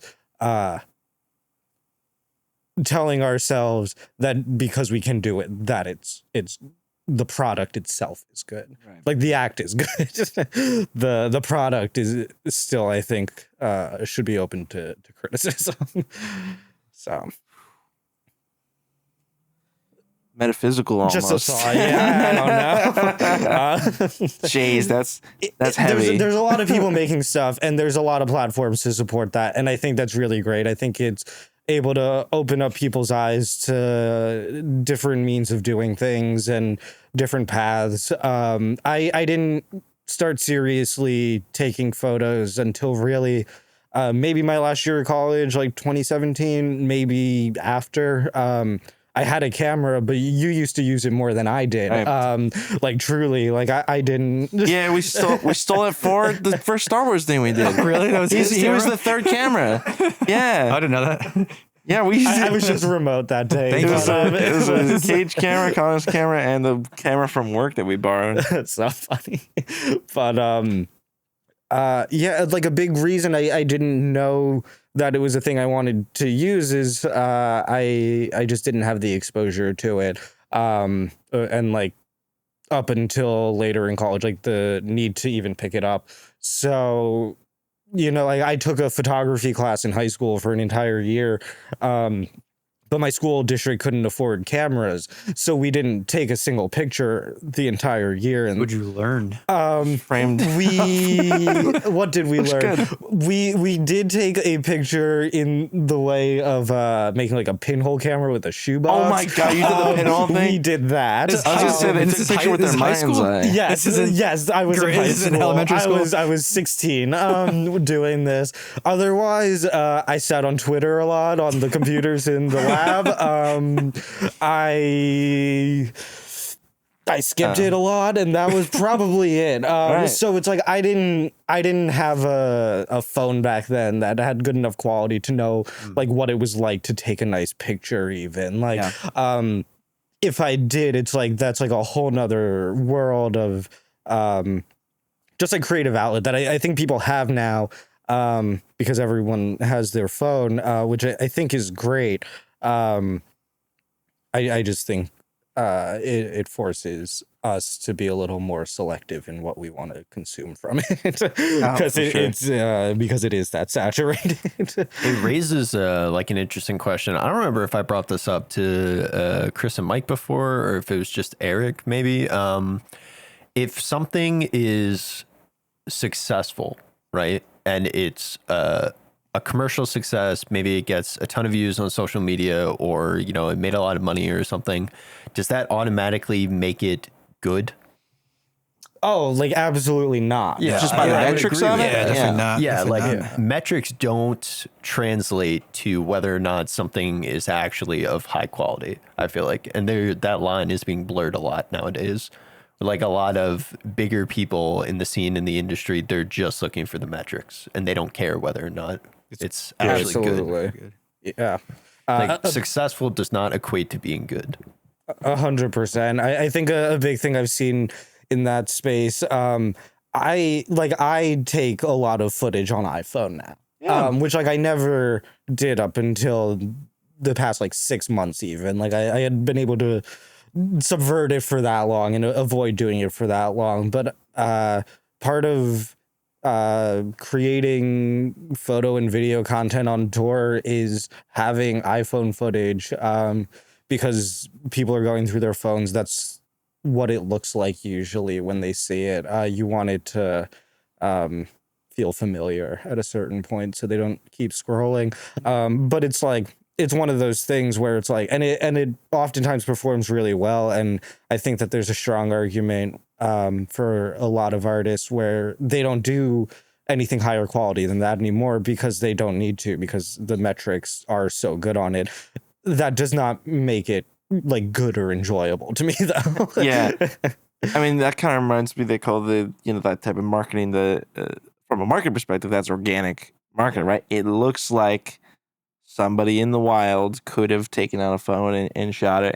And there is a certain quality to that is attractive to people, is like, it doesn't look highly produced. And that's, I think that works depending on what you're trying to accomplish. It's like you gotta, to a certain degree, you gotta know your audience and make your content. You gotta understand your audience, but your audience always changes and evolves. Your audience used to watch music videos on TV, on MTV, and have a certain expectation of what a music video is. And now you're saying that there's an expectation. That audience has evolved, and there's an expectation of what they don't want to see, like, I say they and just this like broad term, but it's like people like just like they don't want to see like a 3.5 minute long music video. They want to see 40 20-second long music videos on their phone screens. Like it's gotta consume as much as you can. Yeah. So it's like, okay, so we'll do 90% of this on the chorus, I guess, and then everything, because it'll be the most like, the part of the song that grabs you in the most of the time, and then maybe a little love to a verse or a bridge here and there, and then it's like, okay, we got a ton of views online. It's like, does anyone know the song though? Like, does anybody know what the song is? Or do they just really like this chorus? Like, is this just a good hook? It's interesting and also kind of crazy that like that both things can't exist when they kind of should. Like, what you're saying about like the way that it feels like money though, right? It's like a marketing tactic. Okay, that makes sense. Like, just do like little tiny videos of snippets. Like, okay, that makes sense from a marketing standpoint. But shouldn't we also have the 3-minute creative? Like, why can't there be both? You would think. Too much work. I mean, it's too much money. You're doing extra work. You're doing extra money for something that's not. You're not seeing as much on the back end, and people just like don't care about it as much anymore. You know, it's like, exactly. They don't value it. Music videos aren't on TV anymore, so it's not a medium that people are, like, really begging for anymore. Yeah, or whoever can't make money off of it because their YouTube following is not large enough, so we can't make money off the Exactly, or whatever. And not to get too deep, but then like it becomes like cyclical, right? So it's I'm not going to make anything for YouTube because I can't make money off of it, but also I'd love to run YouTube ads of my video before other artists' videos, but I can't Sure. do that because I can't produce it kinda funny. anymore. So it's like, so now I'll never have the YouTube stream of income to dedicate towards it. So I guess it's all just like, have more money, but like that doesn't help. Like it's so. What's the latest thing you got in the pipeline, Connor? Anything coming up? Yeah, a series of videos coming up with Pollyanna around their new records. So we have 5 singles that we're creating some sort of visual thing for. It's looking like it's going to shape up now to be probably only 1 or 2 full like traditional music videos, otherwise with a lot of short form. But yeah, so that's coming down the line. Other than that, I have another couple records that aren't at this point yet that I'll be building out the creative for this year, hopefully. Again, but yeah, other than that, I'm recently home from tour. Would like to not travel for a bit of time. Probably won't go back on tour until maybe the fall or something. Gonna take the summer to just do What some- does this is just a general curiosity question from someone who's never been on touring with a band. What is the modern experience of touring with the band? Do you guys do like there's vans, I'm assuming? Yeah, we You're traveling place to place. How tight are the shows together? Like, I mean, it depends. everything you tell me sounds exhausting. So I was just like, I am much like less equipped to do it now than I was when I started. it's a young Like, man's game. Yeah, I like very much feel my age in like touring more than anything. Wow. Or I guess anything at all. So the 2 runs ago, the Dry and Pollyanna run, where I was managing both, we just had 7 straight shows in the UK. There was no day off in between. That's pretty uncommon. Usually, That's insane. yeah, it was pretty dude. Every awful. day? What? The nice thing about touring over there is the distance between markets is so much shorter. Like the longest you're ever gonna drive is like maybe 3.5 hours to a show. A lot of days it's 2 or under though. If you have a good routing. So that's a bit of the trade-off there, but like that's very exhausting. When I went back a couple weeks later with Save Face, we did 4 shows and then we had a day off and then we had 5. The ideal is usually around like every 3 or 4 shows you have a day off. You see that a lot more here in the US because you have to drive a lot further, so you have a lot more off days to just get from city to city. I did a run this time last year. And our first show was in North Carolina and our last show was in Phoenix, but we covered that in a span of like maybe like 8 or 9 days. So we played Charlotte and then we played Atlanta and then we played 2 shows in Orlando on that. And then we had a day off after Orlando. We were like, perfect. But the day after that off day, we had to be in Dallas. So we had to go from Orlando to Dallas in that off day. So it didn't feel like a day off. It's not an off day, dude. You know, we're sitting in our like Sprinter van for 17 hours on that off day, driving through Alabama and Georgia and Louisiana and all of those states. Exhausting in its own right. We play Dallas. We play Houston the day after that, which again isn't really that close because Texas is so big.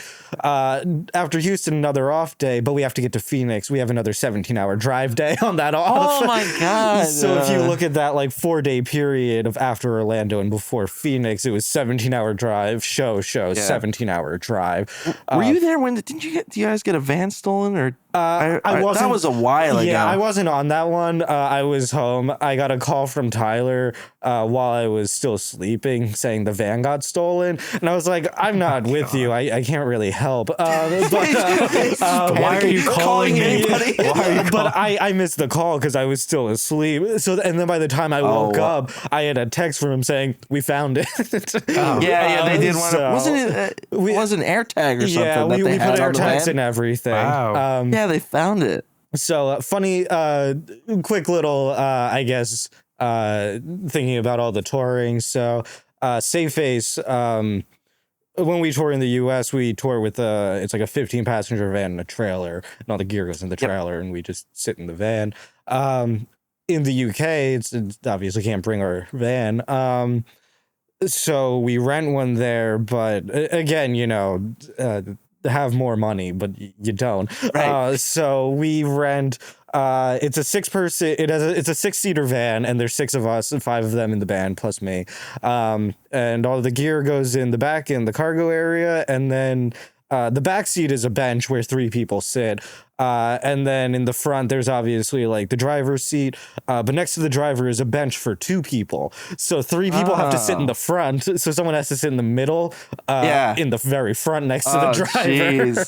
And then that's how we're all squeezed in those situations. Again, luckily the drives are like an hour and a half, 2 hours most days, so it's like you don't mind.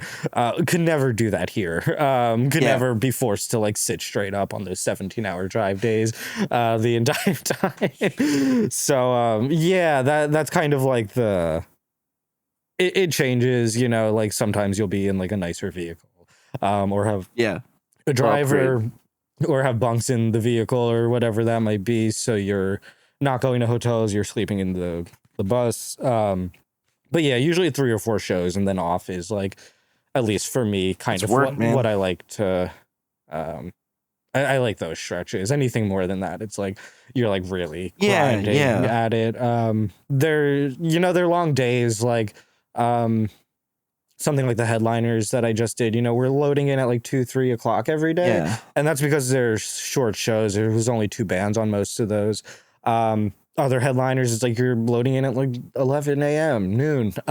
You don't play your headline set until 9:30, 10 o'clock at night. Like, it's like killing time. And then you have to get all your stuff out of there, and then you have to get to the hotel.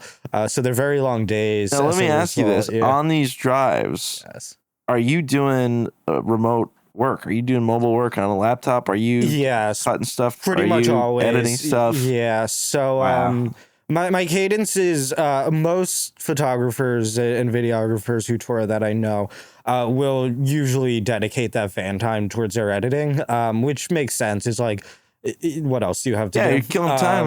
Might as well do the work. Up until recently, though, I had pretty much always toured while working a remote job at the same time. So a lot of my van time while touring has been taking calls, like Teams calls and like stuff like that, and like doing like my like kind of like more traditional 9 to 5 has been my van laptop time. So then my hotel end of night laptop time is my editing time instead. Just never stop working. Yes. So like the cadence on like that Jiraiya tour, for example, we would load in probably around 3 o'clock every day. I'd get us all in, settle into the green room. I would print out everything we needed for the day. So like our day sheets, our schedules, any information that we needed. By the time I finished that, it would be time to sound check for both bands. So we would run the sound checks. Sound checks done, then it's doors. Doors open for 30-60 minutes, and then the show starts, and then I'm obviously back on. So yeah, it's just kind of like walk in, that's work, a hell of a and life, then man. leave. Yeah, you're always doing something. Yeah, it's always on. Doing something. Yeah, for that amount of time. Yeah. So until you get out of the venue at night, it's like for me at least, I feel like I'm just like always on. Yeah. So now thinking about how many of those you talked about how you're literally feeling your age, I'm sure with sleep and shit like that. Absolutely, Like we all yeah. obviously start to go through that. But what's how many more you got left in you? Are you gonna keep doing it? Every time it's I'm exhausting. out there, I'm like, this might be the last one. But that's the thing, is because I somewhat relate to that. We put ourselves through hell when we do these scenes late into the night, but we keep doing them because it's what we love to do, and we love the finished product. We know that this thing is gonna look insane. We just gotta put in the grind. And is that kind of your sentiment as well? Yeah, it's me and Tyler were talking about it in the airport on the way home, and it's like sometimes you just like you feel like you just like need a story to tell. Like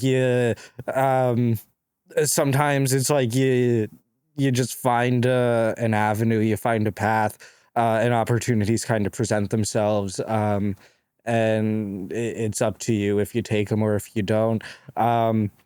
But I've always looked at touring as a thing where it's like I've been fortunate enough to be in the health and the ability and the financial standing to be able to do this kind of stuff. And it's like, yeah, I'm gonna eat shit for however long we're out here, and it's like it's gonna be exhausting, and it's like, but there's gonna be great moments, and like there's gonna be something to look back on here, and like there's gonna be like a story to tell, and like not even to go and like share that outwards, but for like me and like my friends Inward, and like dude. being able to like have those experiences together. It's like the things that like people think about touring a lot are like, oh, you got all these cities, like you see all this different stuff. It's like I see the inside of venues in like cities. Like I don't see what happens in a city. Like I show up at 2 p.m. we leave at 1 a.m. Yeah. Like you I'm get to travel. Yes. You sure? I go outside when I take like a break to smoke a cigarette, and like that's usually about it.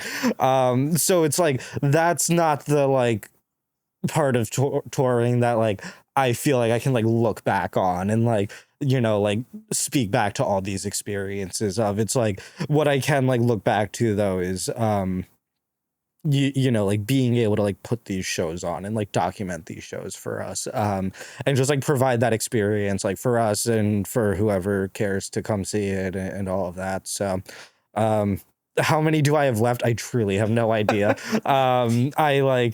I'm shocked that I'm back at all, honestly.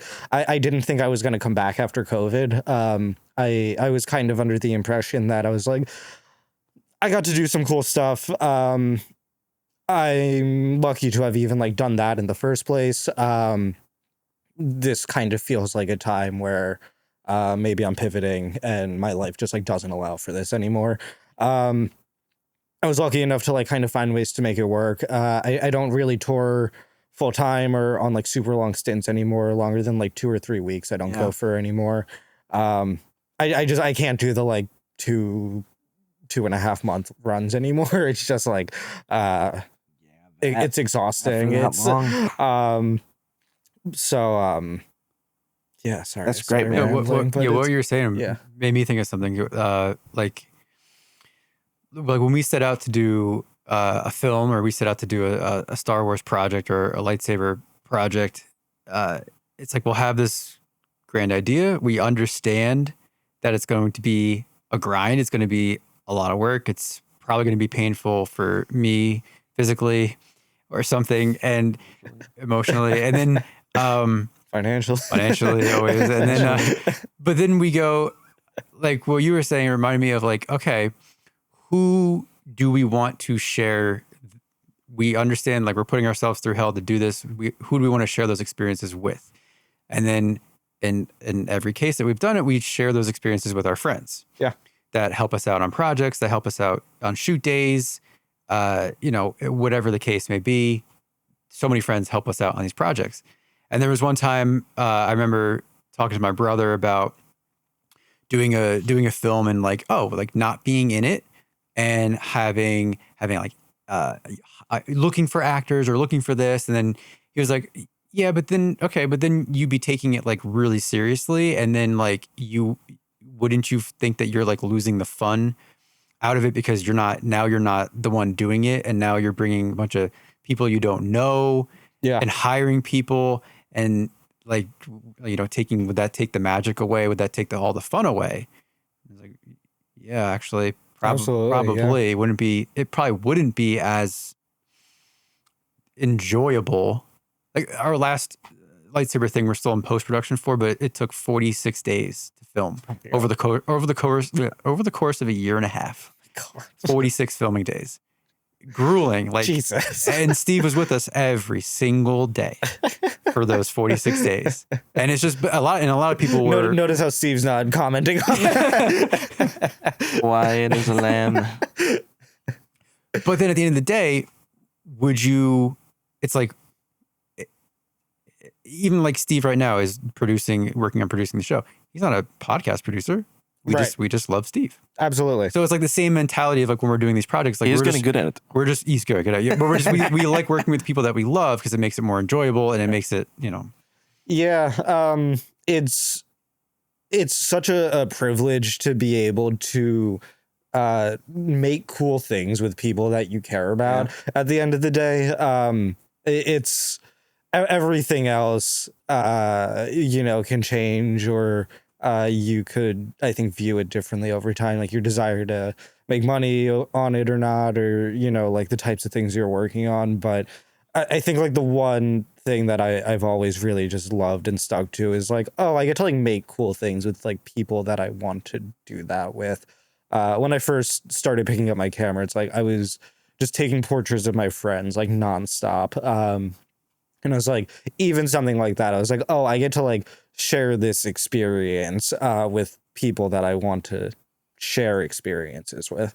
And it's just like, it's so valuable that like at a certain point, like it becomes like the only thing. Like I think in certain cases, like no matter like how like grueling things get or like how long shoot days are on set or whatever it might be, it's like, oh, I could at least look back to this. Like I could at least look back to like, I got to do this with people like that I care it's about. really boiling it down to like emotionally, why are we doing it? Yeah. What's the most important thing to you? Yeah. Absolutely. It's a very human thing. Yeah. Because I jump around a lot. Like my vertical right now is live music, but up until I toured I left like late February, this past February. But since then, I hadn't been out on the road since the prior April. So it was almost a year. So in that time, it's like I wasn't really identifying with like any of my music work or any of the travel.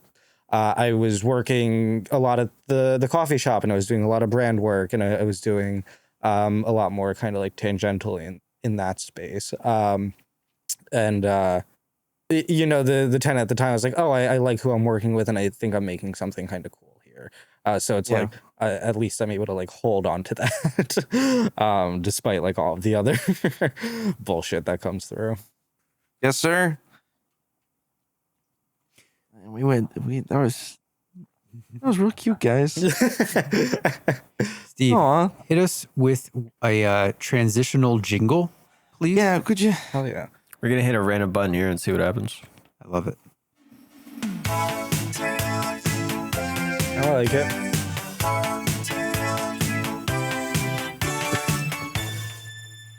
Welcome back. This is the portion of the show where we take an opinion that Steve has. And then we rip him apart. Here we go. No, we want everyone's no. opinion, Okay. and it's got to be civilized. No yelling. Let's set it up. Real quick. Connor, do you go to the movies? Don't really. Right. This is gonna be like No, this is good. okay. you- I will just preface it saying I don't really watch movies. Okay. Fair. Not everyone's thing. So no, you would say that you're not like a Marvel guy, like you've seen the Marvel movies or I saw one of the Avengers movies, but I'm not sure which one. okay. Oh God. No. This is We've been talking about this for like a week, like bringing it up to different people. yeah. That's interesting. So I guess I don't want to. What's the problem? Come on. No, I just want to. I didn't want to tell 'em what we're over-explain. talking Okay, yeah. So some of the Marvel movies, and it's mostly the case of like Marvel movies and sometimes some of the new Star Wars movies, there are moments in the theater where the audience will clap and cheer for something that happens in the film. I can relate to this because I went and saw the Errors tour in theaters. Oh, okay. So that's even like, yeah. So if we want to talk about people cheering, a design thing for audience members. Yeah, go ahead, Mike. You raise an interesting point because when we talk about it, it's always within the context of it because we couldn't come up with anything else. Primarily just being like a superhero Marvel thing that happens. But yeah. Would you say the Errors tour did you agree or disagree in that situation that the cheering and the clapping and the singing along is appropriate, or is it taking away from your experience of being in that theater trying to enjoy the thing? I do not think it's very appropriate. Like, as a viewer, I think that I think that I just think that these things were made with the intention of being consumed in a specific environment, and I think that that's like a very important thing to consider when making something like a 2.5 hour live concert experience. So what was your experience in that theater? I went a little bit later. I didn't have like the early pre-sale or anything. So I think a lot of people who were like standing and singing the entire time, like I didn't have that experience. But there were definitely groups who like would get up and like sing, and like, you know, I think the other side of it is like, how serious am I really taking this? You know, like, am I like putting on my like pretentious You're not like a stickler, art hats like, for oh. like to watch Taylor Swift play songs that like I paid to go see live anyways. So it's like, do I think it's appropriate? Like, honestly, no. Cases like that, do I like understand that like there's a world of people who view things that are probably used to viewing them in a bit of like a content silo where you feel like everything you watch is personalized to you because it is when you watch it on your phone. So then you like enter something like a movie theater and it's for a topic that you like, but the only way you consume things is as this almost like a selfish viewer of it, where it's like, this is for me, and this is tailored for me. So I think things like that, like feeling like I should be able to stand up and sing and like impede on somebody else's like audio and video experience, like I'm able to do that. I agree with you more, Connor. like an entitlement, like a sense of entitlement, sort of. Yeah, but like almost like a subconscious entitlement, right? Like, you know, it's like I don't want to like, I never want to be like a person who like just like sits around and like bitches about like Gen Z and like everything and like TikTok and everything. Yeah. It's like, you know, like I grew up like on MySpace, and it's like I was a pain in the ass when I was on MySpace. Like I know that, like that's okay. But it's like you're yes, like I think like there's like this like entitlement and like viewership because you know, early Facebook, like you would go on and you would see whatever was being put on your feed. Like, you know, it's like you really didn't have a say. No one had a say. It's like you go on Facebook now. It's like I feel like I go on once a month and it's like I only see the same like 6 people like tailored to this feed. Everything that I would want to see is right there, and then I like move on. And that's how like you view so much. So even if you enter your space where other people are around, like it's hard to shake that like sense of entitlement when it's like subconscious at this point. Wow, yeah, I think that's a nuanced perspective. This is really interesting. I didn't expect this to be this interesting, by the way. Pop up the chicken jockey. I already had that primed and ready to go. If you look to your right, Yeah, so the new Minecraft movie just came out in theaters, Okay, yes. and it's not a great movie. Like, it's not a good movie. I could have guessed. So Take a wild guess. Gen Z or whatever gen, the younger gen, Yeah. is basically making I don't know what the right word is, a mockery, a fuss, a mockery of the movie. Mockery, like Pokemon? Muck? Yeah, they're like turning it into like muck. Right. Move on.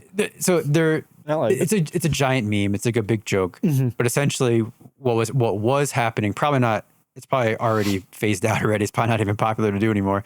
But when the movie first came out, there was like big disruptions in the theater because essentially all They the were memeing the hell of it in like real life. in real time. They're acting like animals, essentially. That makes So there's a clip But of it's kid. I mean, this one's just kids. just to give you an know? example. You're gonna see these videos. They're not kids. They're like preteens, teenagers. Like it's to bad. me that's like they're all kids. They're kids. Yeah. If you're under 20, you're a 25. kid. If you're under 25, you're a kid. I don't know if we'll have audio. We'll find out. Oh, there it is. Yep.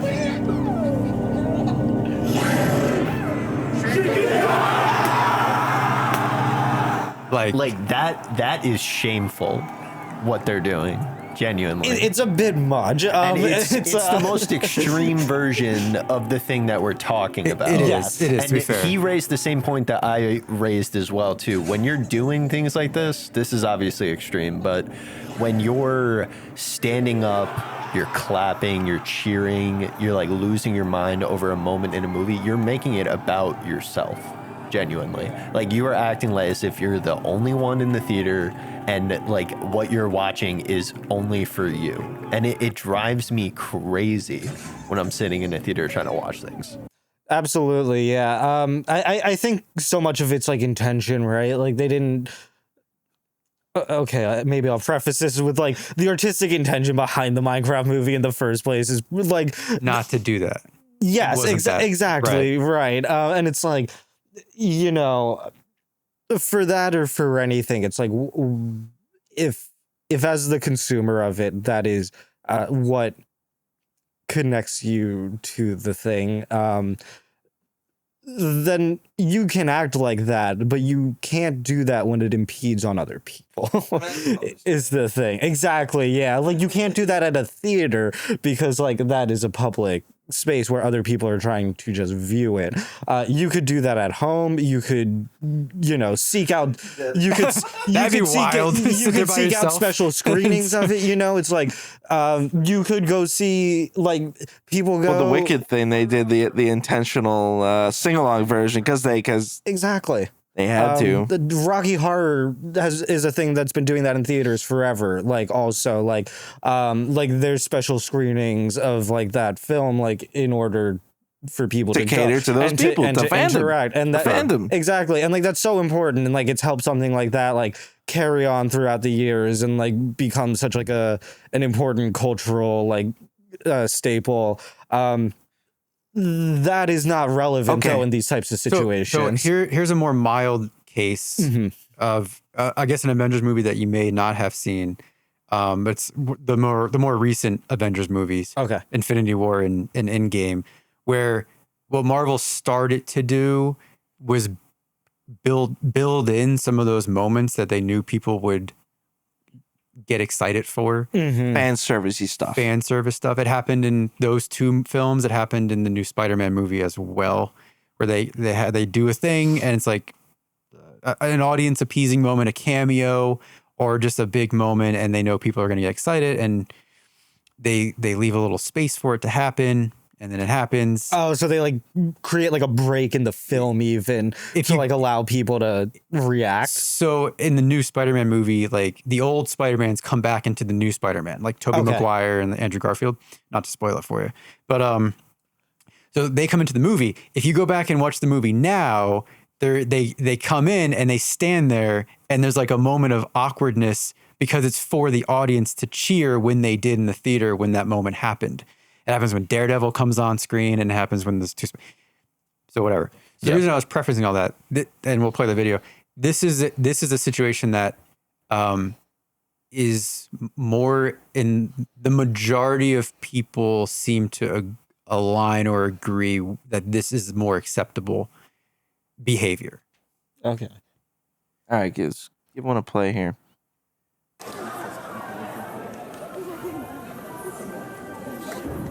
So let me walk you through my mindset while we're watching this, just to get context. So everybody's hate this. cheering for all of these character appearances right now. This is supposed to be one of the most emotional beats of the entire movie, is that all these characters that you had lost, that you had seen perish at the hands of Thanos in the last movie, they all died.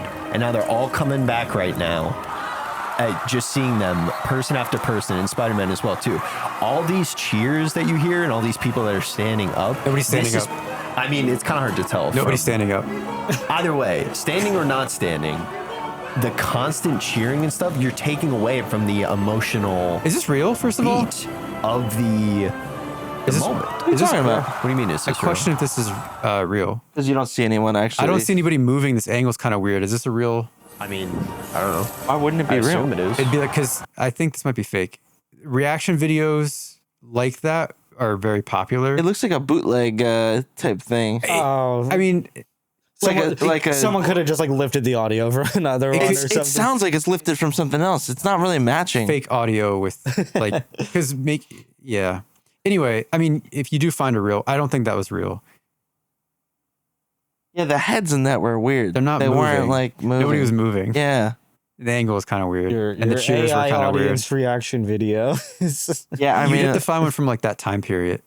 I think the movie came out in 2018 or 2019.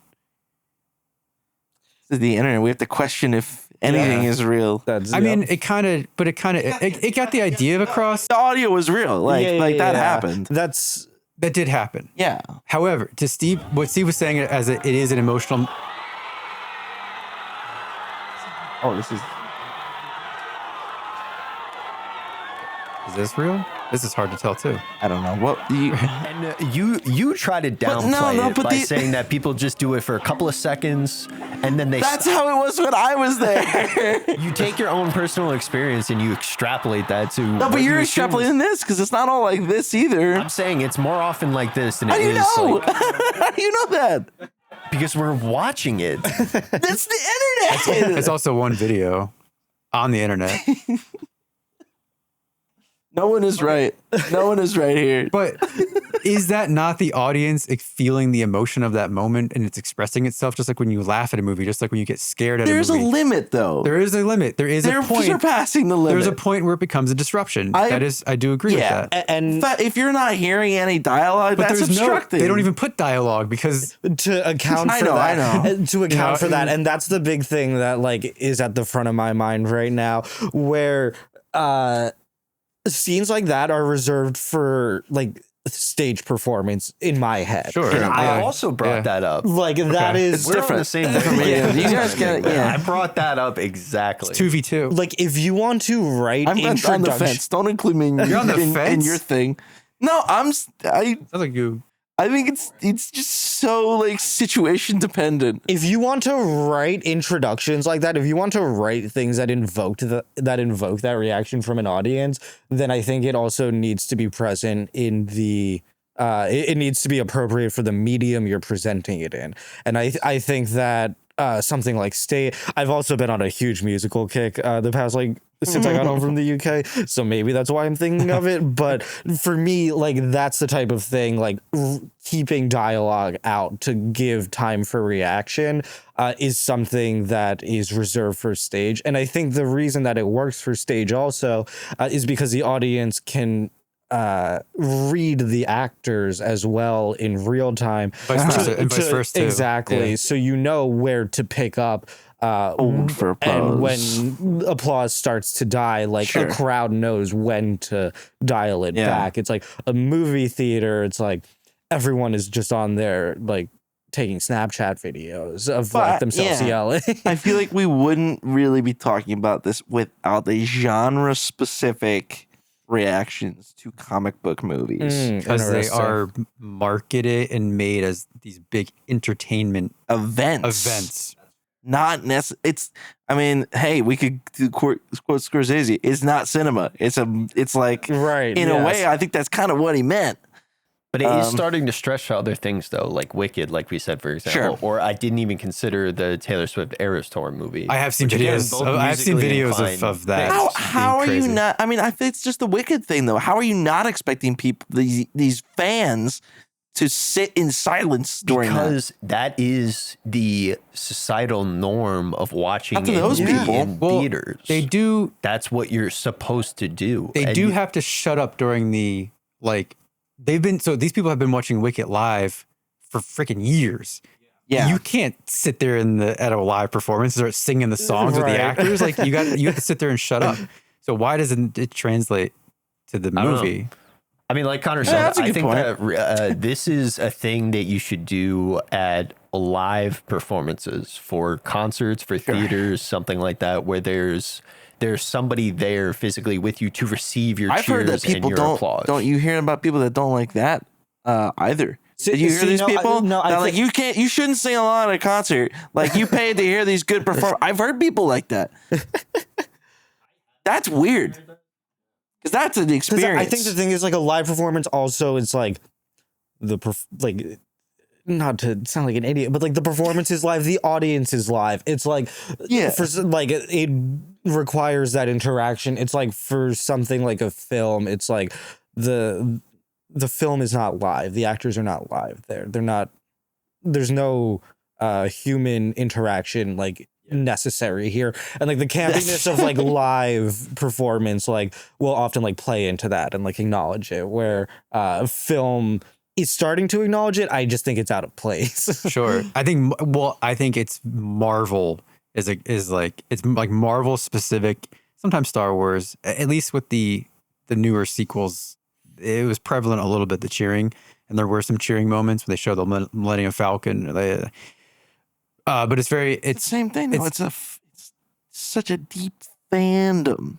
It and is. the people that are in there are fanatics. And just like a concert, it's a communal experience. Movie theaters are also a communal experience. And I think Marvel is just like leaning into that more, and it's just become more acceptable as people's they're emotions. encouraging it. They are, yeah. They are. You gotta find ways to keep attention at this. Like I'm spent however much time complaining about like people not wanting to watch a 3-minute long music video in exchange to watch reels. You know, it's like for them, they're putting on I don't know how long these movies are. They're not short. 3 hours sometimes. Exactly. It's yeah. ridiculous. It's like, I mean, in their heads, yeah, I guess they're like, bring them in, let them cheer, you know, like make sure they're still paying attention. It's no secret that movie theaters are dying and have been suffering for a while, and people really don't go to the movie theater unless it's for like some kind of big blockbuster thing.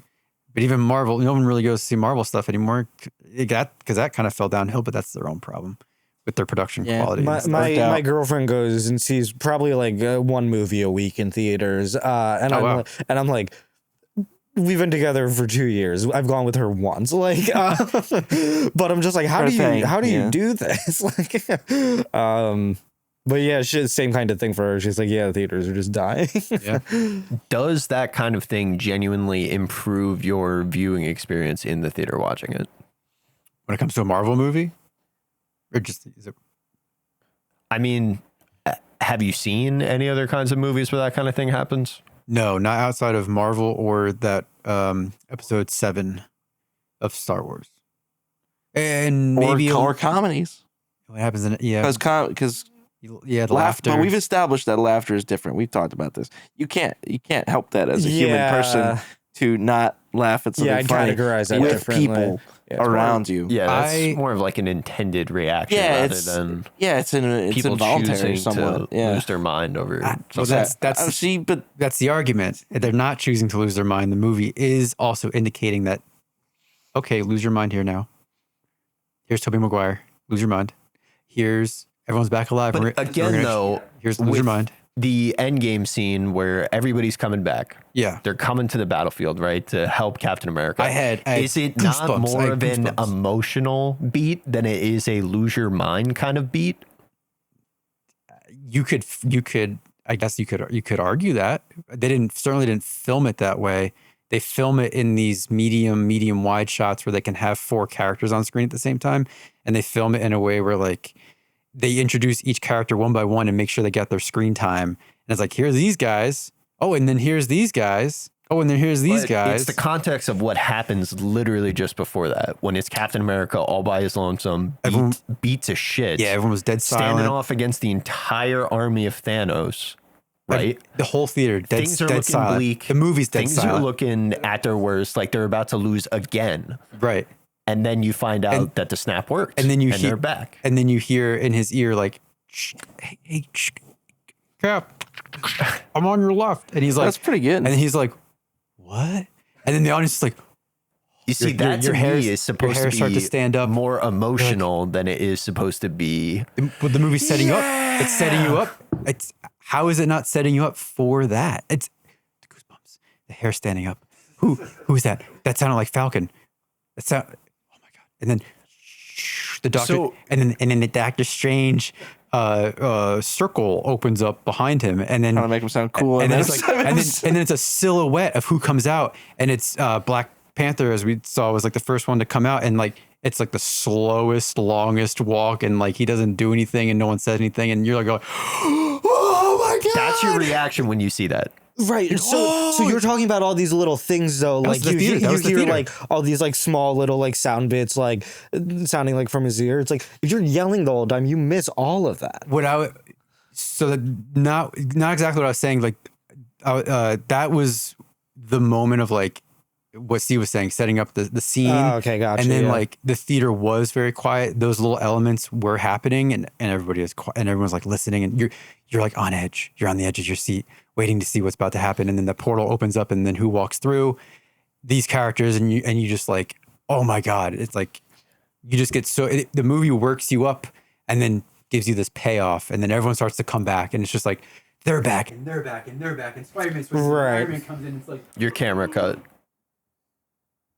It's back. But that to me pulls me out of it.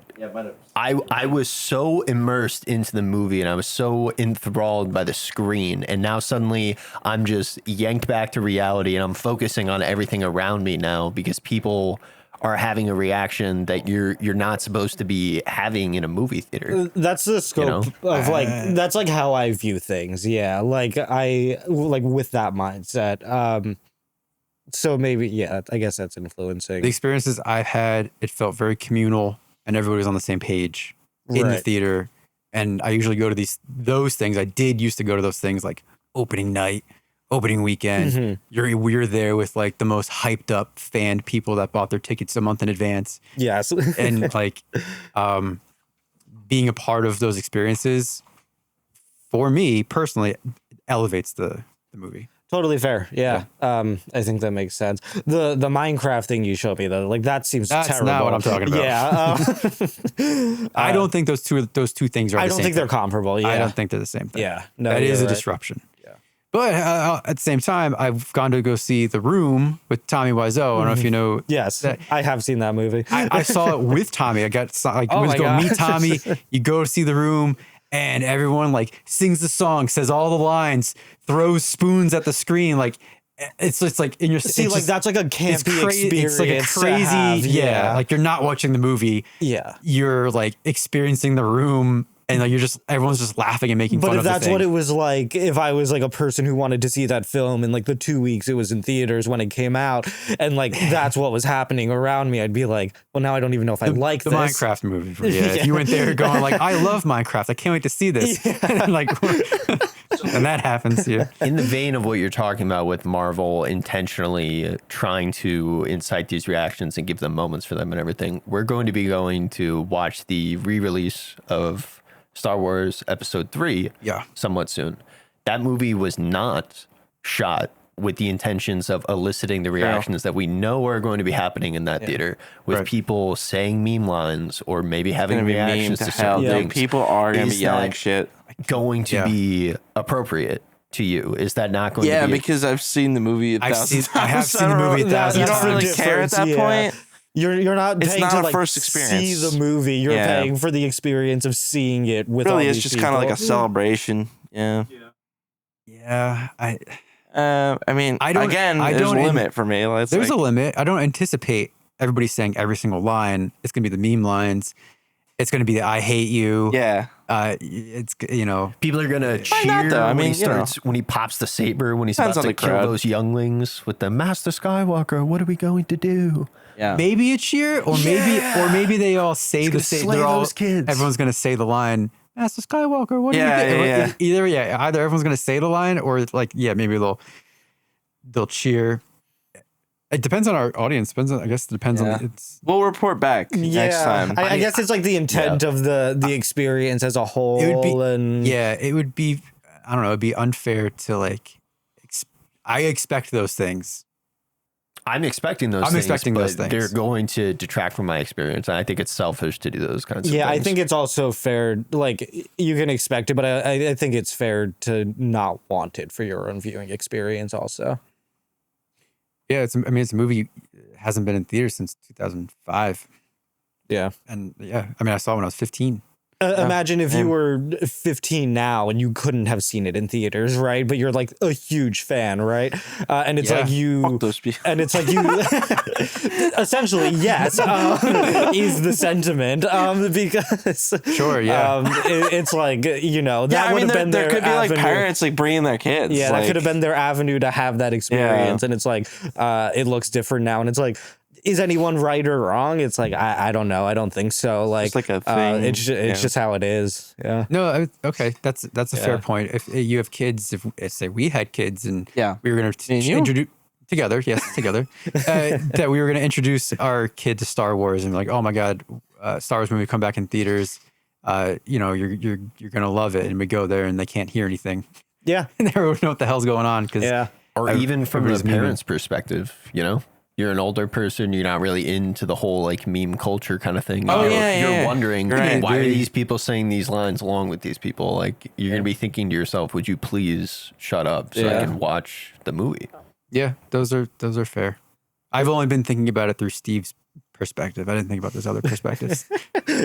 We have would talked Steve about do? this Worldview. with many people so far, and you and our other friend Natalie are the only people so far that have On the had the fence. same opinion. On the You're fence. shifting because when we wait, first talked about wait, it, you Natalie were that I so know? on the other side. Okay, cool. All I'm Natalie. saying, He knows Natalie. all I'm saying okay, is cool. there's a limit. Oh yes, Yeah, yes. absolutely. Oh, that's awesome. Yeah, I mean, I am also approaching it from someone who doesn't really watch movies. Who Same with Natalie. doesn't go to theaters very often. Fair. So like for me, it's like I guess like when I do watch something, it's like I really want to watch it. Like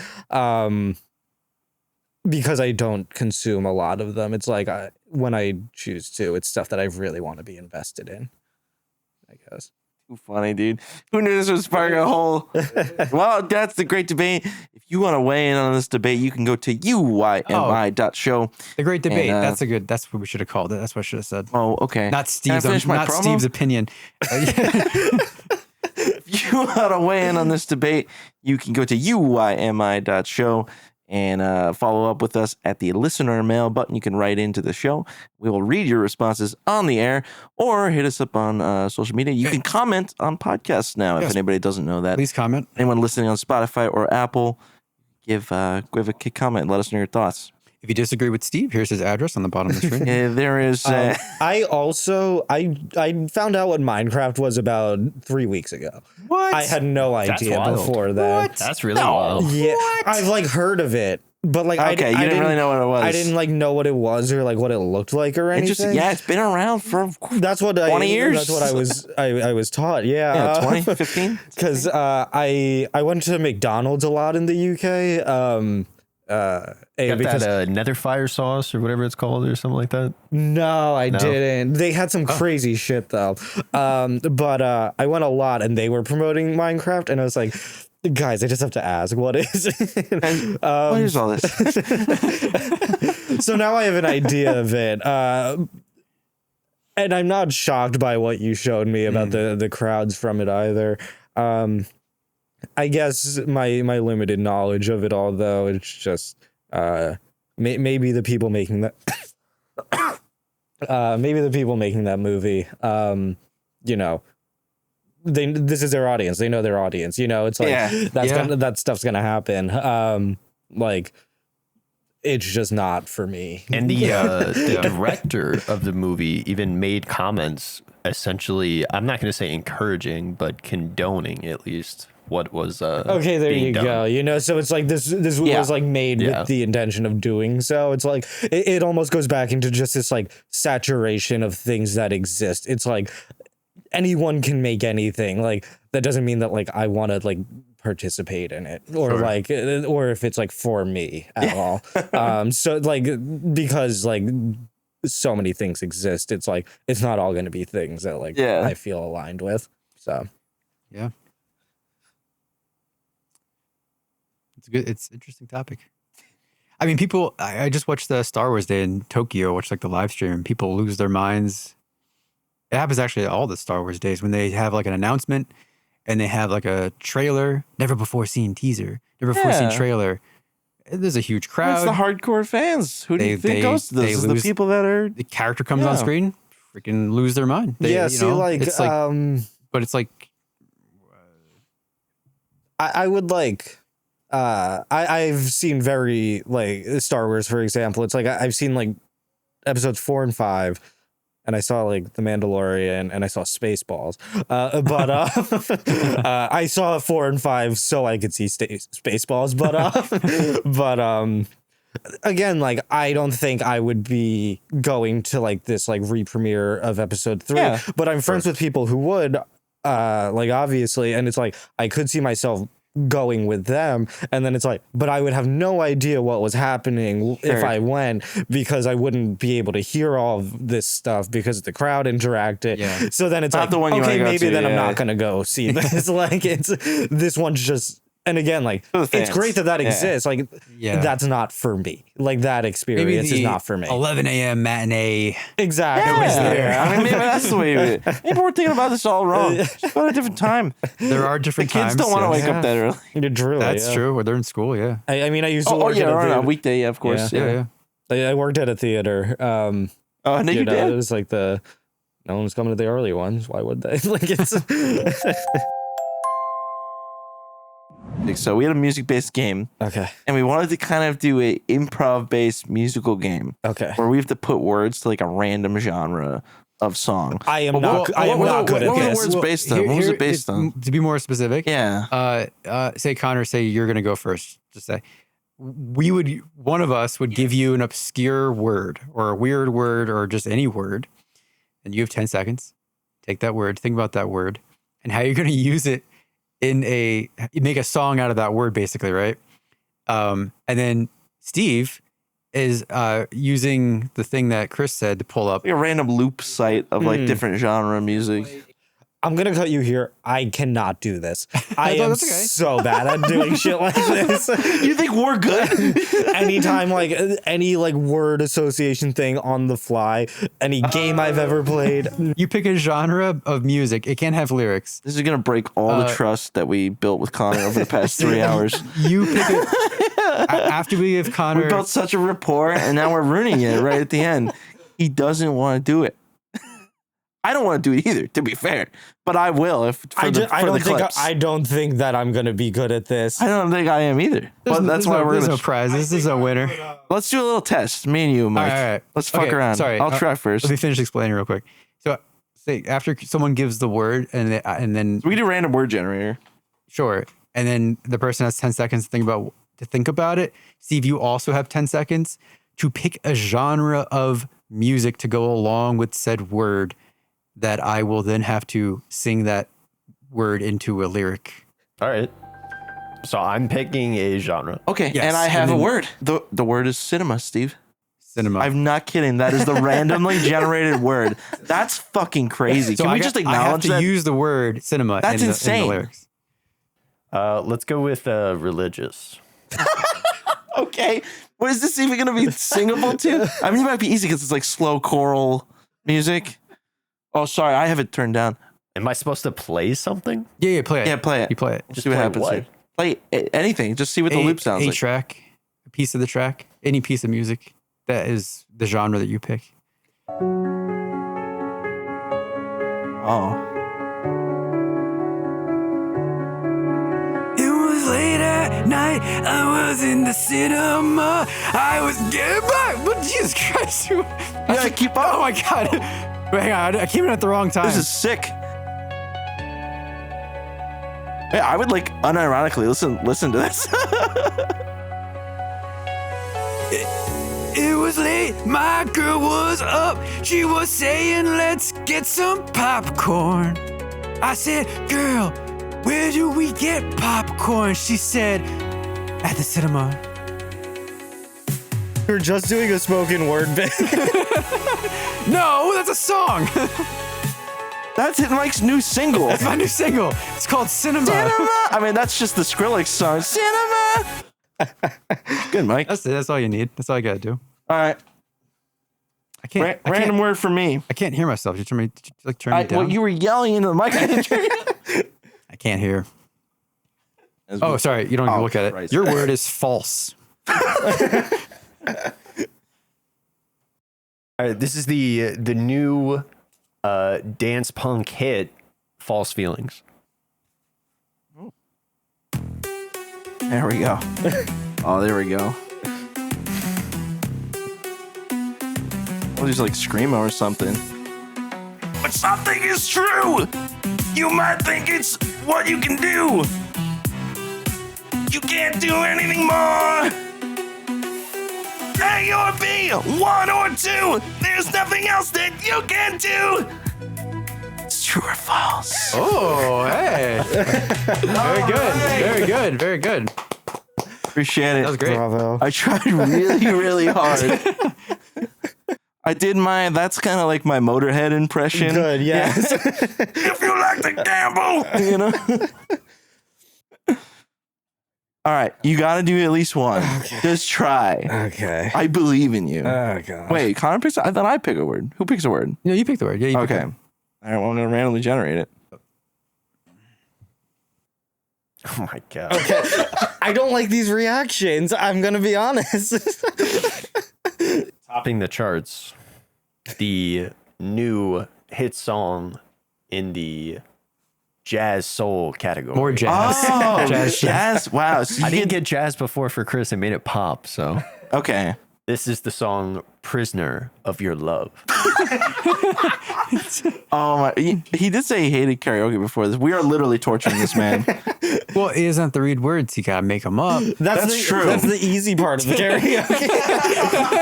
That's the part I'm good at. Well, you could do so for jazz. This is perfect because you could do like a whispery type thing, Yeah. or like a sing talk kind of thing. I think it could work.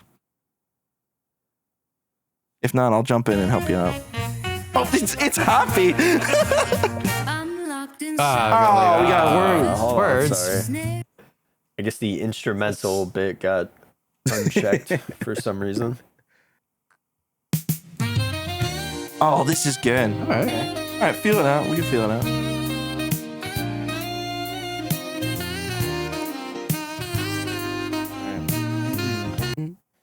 Why does that keep Loading. happening? Again, I would automatically listen to that. You would think when the song's Yeah. generated, you could just play the whole song. Yeah.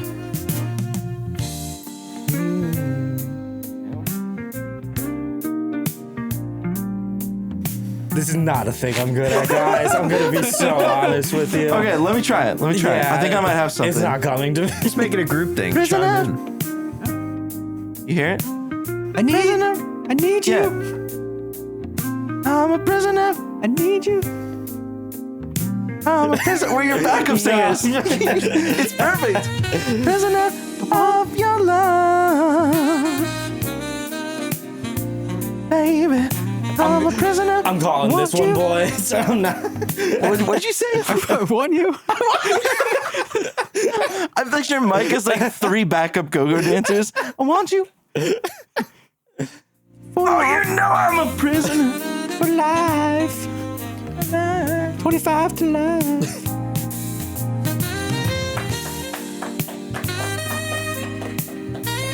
Yeah, I'm going to call good. it here. Very good. That's the show, everyone. You've been listening to Until You Make It. Steve, thank you again for producing Michael you, Steve. Thank you, Yadvish Steve. on my side and our special guest, Connor Meany. Hi. Thank you guys for having me. This was so much One of fun. the longer shows we've ever done, by the way. We're at 3 hours. Probably because Oh my we did God. 30 minutes on the crowd thing, on the cinema thing. Yeah. Till you make it. You am I. Want you? Prisoner. I need you. Till you make. How does it end, Steve? Skip to the end. We're almost there. You got like 10 seconds. Kind of just fades out. We're almost there. It's like 2 minutes left. Oh, Oh, yeah. It's just ready to... Sometimes things just sort of end.